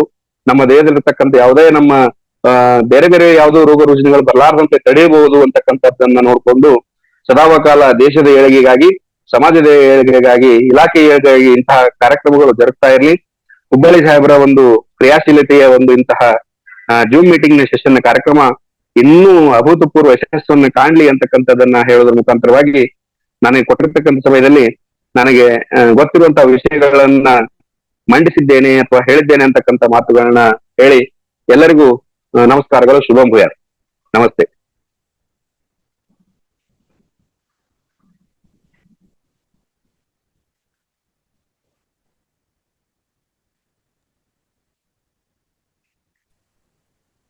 ಬಹಳಷ್ಟು ಚೆನ್ನಾಗಿ ಮೂಡಿಬಂತು ಮಹೇಶ್ ಶಿರಟ್ಟಿ ಅವರೇ. ಸೊ ನಿಮ್ಮ ಒಂದು ಸರ್ ನಮಸ್ತೆ. ಪ್ರೇರಣಾತ್ಮಕ ಈ ಒಂದು ಬ್ಲಡ್ ಡೊನೇಷನ್ ಅನ್ನೋದಿದೆಯಲ್ಲ, ತಾವೇ ತಿಳಿಸಿದ ಹಾಗೆ ಮತ್ತು ಪ್ರತಿಯೊಬ್ಬರಿಗೆ ಗೊತ್ತಿರುವ ಹಾಗೆ ಈ ಒಂದು ಬ್ಲಡ್ ನಾವು ಎಲ್ಲೂ ಸಹ ಉತ್ಪಾದನೆ ಮಾಡ್ಲಿಕ್ಕೆ ಆಗೋದಿಲ್ಲ. ಯಾವುದೇ ಲ್ಯಾಬ್ ನಲ್ಲಿ ಆಗ್ಲಿ, ಯಾವುದೇ ಒಂದು ಇನ್ಸ್ಟಿಟ್ಯೂಟ್ ನಲ್ಲಿ ಆಗ್ಲಿ, ಎಲ್ಲಿಯೂ ಸಹ ಉತ್ಪಾದನೆ ಮಾಡ್ಲಿಕ್ಕೆ ಆಗೋದಿಲ್ಲ. ಅದನ್ನ ನಮ್ಮ ದೇಹದಲ್ಲೇ ಮಾತ್ರ ಉತ್ಪಾದನೆ ಮಾಡ್ಲಿಕ್ಕೆ ಸಾಧ್ಯವಾಗುತ್ತೆ. ಅಂತದನ್ನ ನಾವು ದಾನ ಮಾಡ್ಲಿಕ್ಕೆ ಮುಂದೆ ಬರ್ಬೇಕು. ಈ ನಿಟ್ಟಿನಲ್ಲಿ ತಾವು ಸಹ ಸ್ವಯಂ ಪ್ರೇರಿತರಾಗಿ ನಾವು ಏನ್ ಮಾಡ್ಲಿಕ್ಕೆ ಸಾಧ್ಯ ಆಗುತ್ತೆ ಅನ್ನೋದನ್ನ ನೀವು ತೋರಿಸ್ಕೊಟ್ಟಿದ್ದೀರಿ. ಬೇರೆಯವರು ಅವ್ರು ಮಾಡಿದ್ರು ಇವ್ರು ಮಾಡಿದ್ರು ಅನ್ನೋದಕ್ಕಿಂತ ನಾನೇನ್ ಮಾಡಬಲ್ಲೆ ಅನ್ನೋದನ್ನ ತಾವು ಬಹಳಷ್ಟು ಉತ್ತಮವಾಗಿ ಈ ಒಂದು ಸಮಾಜಕ್ಕೆ ಮತ್ತು ಎಲ್ರಿಗೂ ಸಹ ತಿಳಿಸ್ಕೊಟ್ಟಿದ್ರಿ. ಆ ನಿಟ್ಟಿನಲ್ಲಿ ತಮಗೆ ಭಗವಂತ ಇನ್ನೂ ಹೆಚ್ಚು ಆರೋಗ್ಯವನ್ನ ನೀಡ್ಲಿ.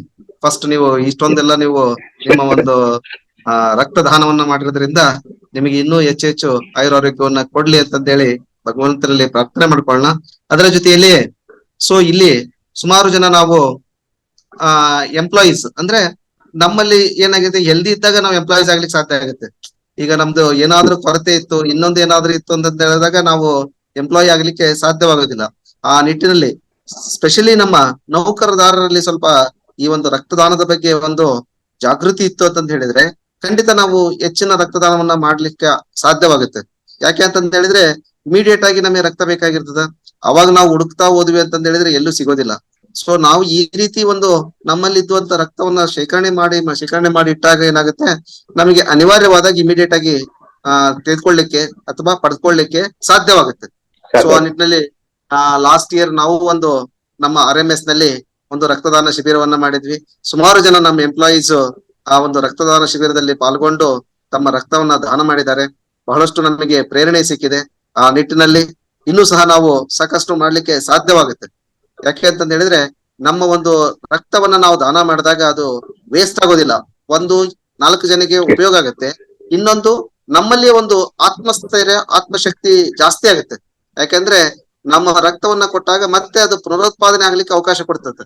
ಸೊ ಆ ನಿಟ್ಟಿನಲ್ಲಿ ನಾವು ಈ ಒಂದು ರಕ್ತದಾನ ಬಹಳಷ್ಟು ಅತ್ಯುತ್ತಮ. ಮತ್ತು ಅದನ್ನ ನಾವು ಪ್ರತಿ ವರ್ಷನೂ ನಿಗದಿತ ಸಮಯದಲ್ಲಿ, ಏನು ಶಿರಟ್ಟಿ ಅವರು ಹೇಳಿದ್ರಲ್ಲ, ಆ ನಿಗದಿತ ಸಮಯದಲ್ಲಿ ನಾವು ಆ ರಕ್ತದಾನವನ್ನ ಮಾಡೋದ್ರಿಂದ ನಮ್ಮ ದೇಹವೂ ಸಹ ಪುನಶ್ಚೇತನಗೊಳ್ಳುತ್ತದೆ. ಪುನಶ್ಚೇತನ ಅಂತ ಹೇಳಿದ್ರೆ ಹೊಸ ಬ್ಲಡ್ ಸೆಲ್ಸ್ ನಮ್ಮಲ್ಲಿ ಉತ್ಪಾದನೆ ಆಗುತ್ತೆ. ಅವಾಗ ಹೊಸ ಚೈತನ್ಯ ನಮಗೆ ಸಾಧ್ಯವಾಗುತ್ತೆ. ಆ ನಿಟ್ಟಿನಲ್ಲಿ ನಿಮ್ಮ ಏನಾದ್ರೂ ಇದಕ್ಕೆ ಸಂಬಂಧಪಟ್ಟ ಪ್ರಶ್ನೆಗಳಿದ್ರೆ ಕೇಳಿ. ಇನ್ನು ಸುಮಾರು ನಮಗೆ ಒಂದು 5 ನಿಮಿಷ ಟೈಮ್ ಇದೆ. ಅದಕ್ಕೆ ಶಿರಟ್ಟಿ ಅವ್ರಿಗೆ ಏನು ಗೊತ್ತಿದೆ ಅವರು ಹೇಳ್ತಾರೆ. ಅಥವಾ ಇದಕ್ಕೆ ಸಪೋರ್ಟಿಂಗ್ ಆಗಿ ಇನ್ನೂ ಏನಾದ್ರೂ ನಿಮಗೆ ಹೆಚ್ಚಿನ ವಿಷಯ ಗೊತ್ತಿತ್ತು ಅಂತಂದ ಹೇಳಿದ್ರೆ ಬೇರೆಯವರಿಗೆ ಮಾಹಿತಿ ಸಿಗುತ್ತೆ. ಅದನ್ನ ಸ್ವಲ್ಪ ಎಕ್ಸ್ಪ್ಲೈನ್ ಮಾಡ್ಬೋದು. ದಯವಿಟ್ಟು ಯಾರಾದ್ರೂ ಕೇಳುಗರು.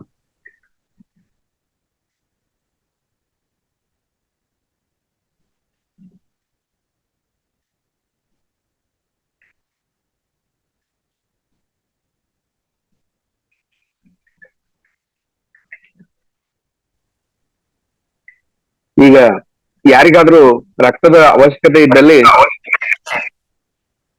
ನಾವು ಒಂದು ವಾಟ್ಸಪ್ ಅಥವಾ ಗ್ರೂಪ್ಗಳಿರುತ್ತೆ, ಡಿಸ್ಟ್ರಿಕ್ಟ್ ವೈಸ್ ಗ್ರೂಪ್ಗಳಿರುತ್ತೆ. ಈಗ ನಾವು ಲಾಸ್ಟ್ ಇಯರ್ ಕ್ಯಾಂಪ್ ಮಾಡಿದ್ವಿ ಹುಬ್ಳಿ ಆರ್ಎಂಎಸ್ ನಲ್ಲಿ, ಒಂದು 30 ಅಂಗಡಿಗಳು ಕಲೆಕ್ಟ್ ಮಾಡಿದ್ವು. ಬರೀ ಈಗ ನಮ್ದು ಆರ್ಎಂಎಸ್ ಅಲ್ಲಿ ಕ್ಯಾಂಪ್ ಮಾಡಿದೀವಿ ಅಂತ ನಾವು ಹೇಳಿ ಕಳಿಸಿದ್ರೆ ಸಾಕು ಅವ್ರಿಗೆ. ನಮ್ಮ ರಾಷ್ಟ್ರೋತ್ಥಾನ ಬ್ಲಡ್ ಬ್ಯಾಂಕ್ ಏನಿದೆ ಅವ್ರಿಗೆ ನಮ್ದು ಹಿಂಗ ಆರ್ಎಂಎಸ್ ಇಂದ ನಾವು ಮಾಡಿದ್ವಿ ಸರ್, ಹಿಂಗ್ ನಮ್ಗೆ ಬ್ಲಡ್ ಕೊಡ್ಬೇಕು ಅಂತ ಒಂದು ಫೋನ್ ಕಾಲ್ ಮಾಡಿದ್ರು ಸಾಕು. ನಾವು ಸರ್ಟಿಫಿಕೇಟ್ ಕೊಡೋದು ಬೇಡ, ರಿಪ್ಲೇಸ್ಮೆಂಟ್ ಬೇಡ, ಇಮಿಡಿಯೇಟ್ ಆಗಿ ನಿಮ್ಗೆ ಬೇಕಾಗಿರ್ತಕ್ಕಂಥ ಬ್ಲಡ್ ಅವರು ಕೊಟ್ಟು ಕಳಿಸ್ತಾರೆ. ಪ್ರೊಸೆಸಿಂಗ್ ಫೀ ಏನಿರುತ್ತೆ ಅದ್ರದ್ದು ಕ್ಲೀನ್ ಮಾಡಿದ್ದು ಅದನ್ನೆಲ್ಲ, ಆ ಪ್ರೊಸೆಸಿಂಗ್ ಫೀ ಅನ್ನ ಒಂದು ಮಿನಿಮಲ್ ರುಪೀಸ್ ಇರುತ್ತೆ, 700 ಅಥವಾ 800 ರುಪೀಸ್ ಇರುತ್ತೆ. ಅದನ್ನ ತುಂಬಿಟ್ರೆ ನಿಮಗೆ ರಕ್ತ ಇಮಿಡಿಯೇಟ್ ಆಗಿ ಸಿಗತ್ತೆ ಅಂತಕ್ಕಂಥ ಮಾಹಿತಿ ಕೂಡ ಇರಲಿ. ಯಾರಿಗೆ ಯಾವುದೇ ರಾಜ್ಯದ ಯಾವ ಮೂಲೆಯಲ್ಲೂ ರಕ್ತ ಬೇಕಾದ್ರೂ ಕೂಡ ನಮಗೆ ಕಾಂಟ್ಯಾಕ್ಟ್ ಮಾಡ್ರಿ, ನಾವು ನಿಮಗೆ ರಕ್ತವನ್ನ ಒದಗಿಸುವಂತ ಕೆಲಸವನ್ನು ಮಾಡ್ತೇವೆ ಅಂತಕ್ಕಂಥದ್ದು. ಯಾಕಂದ್ರೆ ಈ ನಿಟ್ಟಿನಲ್ಲಿ ಕ್ಯಾಂಪ್ ಮಾಡಿರ್ತಕ್ಕಂಥವ್ರು ಸಾಕಷ್ಟು ಜನ ನಮ್ಮೊಟ್ಟಿಗಿದ್ದಾರೆ. ನಮ್ಮ BST ಇರ್ತಕ್ಕಂಥ ಜೀವನ್ಧರ್ ಕಾಸಿಂ ಸರ್ ಅವರು ಕೂಡ 34-35 ಬಾರಿ ರಕ್ತದಾನವನ್ನು ಮಾಡಿದ್ದಾರೆ. ಅಕೌಂಟೆಂಟ್ PhD ಆಗಿದ್ದಾರೆ. ಅವರ ಹೆಸರು ಜೀವನ್ಧರ್ ಖಾಸಿನ್ ಅಂತ ಹೇಳ್ಬಿಟ್ಟು, ಅವರು ಕೂಡ ನಮಗೆ ಪ್ರೇರಣೆ. ರಾಜ್ಯದಾದ್ಯಂತ ಅವರು ಕಾಂಟ್ಯಾಕ್ಟ್ ಗಳನ್ನ ಹೊಂದಿದ್ದಾರೆ. ನಿಮಗೆ ಯಾವುದೇ ಮೈನಸ್ ಅಥವಾ ನೆಗೆಟಿವ್ ರಕ್ತವನ್ನು ಬೇಕು ಅಂತಕ್ಕಂಥದ್ದು ಕೂಡ ಬೇಕಾದವಾಗ ನಾವು ಕಾಂಟ್ಯಾಕ್ಟ್ ನಂಬರ್ ಗಳನ್ನ ನಿಮ್ಗೆ ಶೇರ್ ಮಾಡ್ತೇವೆ. ನಿಮಗೆ ಇದ್ದಲೇನೆ ರಕ್ತ ದೊರೆಯುತ್ತೆ ಅಂತಕ್ಕಂಥದ್ದು ಎಲ್ಲರಿಗೂ ಮತ್ತೊಮ್ಮೆ ತಿಳಿಸುವಂತಹ ವಿಷಯವಾಗಿದೆ. ಯಾರಿಗಾದ್ರೂ ರಕ್ತದ ಕೊರತೆ ಇದ್ದಲ್ಲಿ ನೇರವಾಗಿ ನಮ್ಮನ್ನು ಸಂಪರ್ಕಿಸಿ ಅಥವಾ ಒಂದು ವಾಟ್ಸ್ಆಪ್ ಮೆಸೇಜ್ ಮಾಡ್ರಿ, ಅಥವಾ ಯಾರಿಗಾದ್ರೂ ಬೇಕಾದ್ರೆ ಸ್ಟೇಟಸ್ ಹಾಕೊಳ್ರಿ. ನಾವು ಇಮಿಡಿಯೇಟ್ ಆಗಿ ನಿಮಗೆ ಬ್ಲಡ್ ಅನ್ನ ಕೊಡಿಸುವಂತ ವ್ಯವಸ್ಥೆಯನ್ನು ಮಾಡ್ತೇವೆ ಅಂತಕ್ಕಂಥದ್ರಲ್ಲಿ ನಾವು ಹೇಳ್ತೇವೆ. ಮತ್ತೇನಾದ್ರೂ ಇದ್ರ ಬಗ್ಗೆ ಕ್ವಶನ್ ಇದ್ರೆ ಕೇಳಿ. ನಮಸ್ಕಾರ ಮಹೇಶ್ ಸರ್. ನಮಸ್ತೆ ಗುರುಜಿ. ನಮಸ್ತೆ ಸರ್. ಗುರುಜಿ ನಮಸ್ತೆ. ಚೆನ್ನಾಗಿ ತಾವು ಚೆನ್ನಾಗಿ ವಿಷಯವನ್ನ ಪ್ರತಿಪಾದನೆ ಮಾಡಿದ್ದೀರಾ. ಪೆಥಾಲಜಿ ತಾವು ಪೆಥಾಲಜಿ ಅನ್ನೋ ಮಟ್ಟಿಗೆ ಥರೋಡ್ ನಾಲೆಜ್ ಅನ್ನ ನೀವು ಇಲ್ಲಿಯವರೆಗೆ ಮಂಡನೆ ಮಾಡಿದ್ರಿ. ರಕ್ತದ ವರ್ಗವನ್ನ AB ಇವನ್ನೆಲ್ಲ ಹೇಳಿದ್ರಲ್ಲ, ಅವು ನೆಗೆಟಿವ್ 1868 ಯಾರು ವಿಜ್ಞಾನಿ ಹೆಸರು ಹೇಳಿದ್ರೆ ಕಾರ್ಲೈನ್ ಸ್ಟೈನರ್ ಇದಕ್ಕೆ ಪೂರಕವಾಗಿ ನಮ್ಮ ಋಷಿ ಮುನಿಗಳು ಪೂರ್ವದಲ್ಲಿಯೇ ಅದನ್ನ ಆದಿನಾಡಿ, ಮಧ್ಯನಾಡಿ ಮತ್ತು ಅಂತ್ಯನಾಡಿ ಅಂತ ಹೇಳಿ ಆ ನಾಡಿ ಮುಖಾಂತರ ರಕ್ತದ ವರ್ಗವನ್ನು ಅವರು ಅಲ್ಲಿ ನಮಗೆ ತಿಳಿಸಿಕೊಟ್ಟಿದ್ದಾರೆ. ಅದರ ಮುಂದುವರೆದ ಭಾಗವನ್ನು ಈ ವಿಜ್ಞಾನಿ ಇನ್ನಷ್ಟು ಅದರಲ್ಲಿ ಹೇಳಿದ್ದಾರೆ. ಅದು ಸಹ ನಾವು ಅದರ ಮುಖಾಂತರ ನಾವು ತಿಳ್ಕೋಬಹುದು. ನೀವು ವೈಯಕ್ತಿಕವಾಗಿ ರಕ್ತದಾನ ಮಾಡಿದ್ದು, ಮತ್ತೆ ನಾನು ಸಹ ರಕ್ತದಾನ ಮಾಡೋದ್ರಲ್ಲಿ ತುಂಬಾ ಆಸಕ್ತಿ ಇದೆ. ನಾನು ಒಂದು 15-16 ಸಾರಿ ರಕ್ತದಾನವನ್ನ ಮಾಡಿದ್ದೇನೆ. ಒಳ್ಳೆ ಆಸಕ್ತಿ ವಿಷಯ. ವಿಶೇಷವಾಗಿ ನಮ್ಮ ಈ RMS ಎಂಪ್ಲಾಯ್ ಅವರಿಗೆ ನೀವು ಈ ವಿಷಯವನ್ನ ನೀಡಿದ್ದಕ್ಕಾಗಿ ವಿಶೇಷವಾಗಿರ್ತಕ್ಕಂಥ ಧನ್ಯವಾದಗಳು ನಿಮಗೆ. ಗುರುಗಳ ಆಶೀರ್ವಾದ ಸದಾ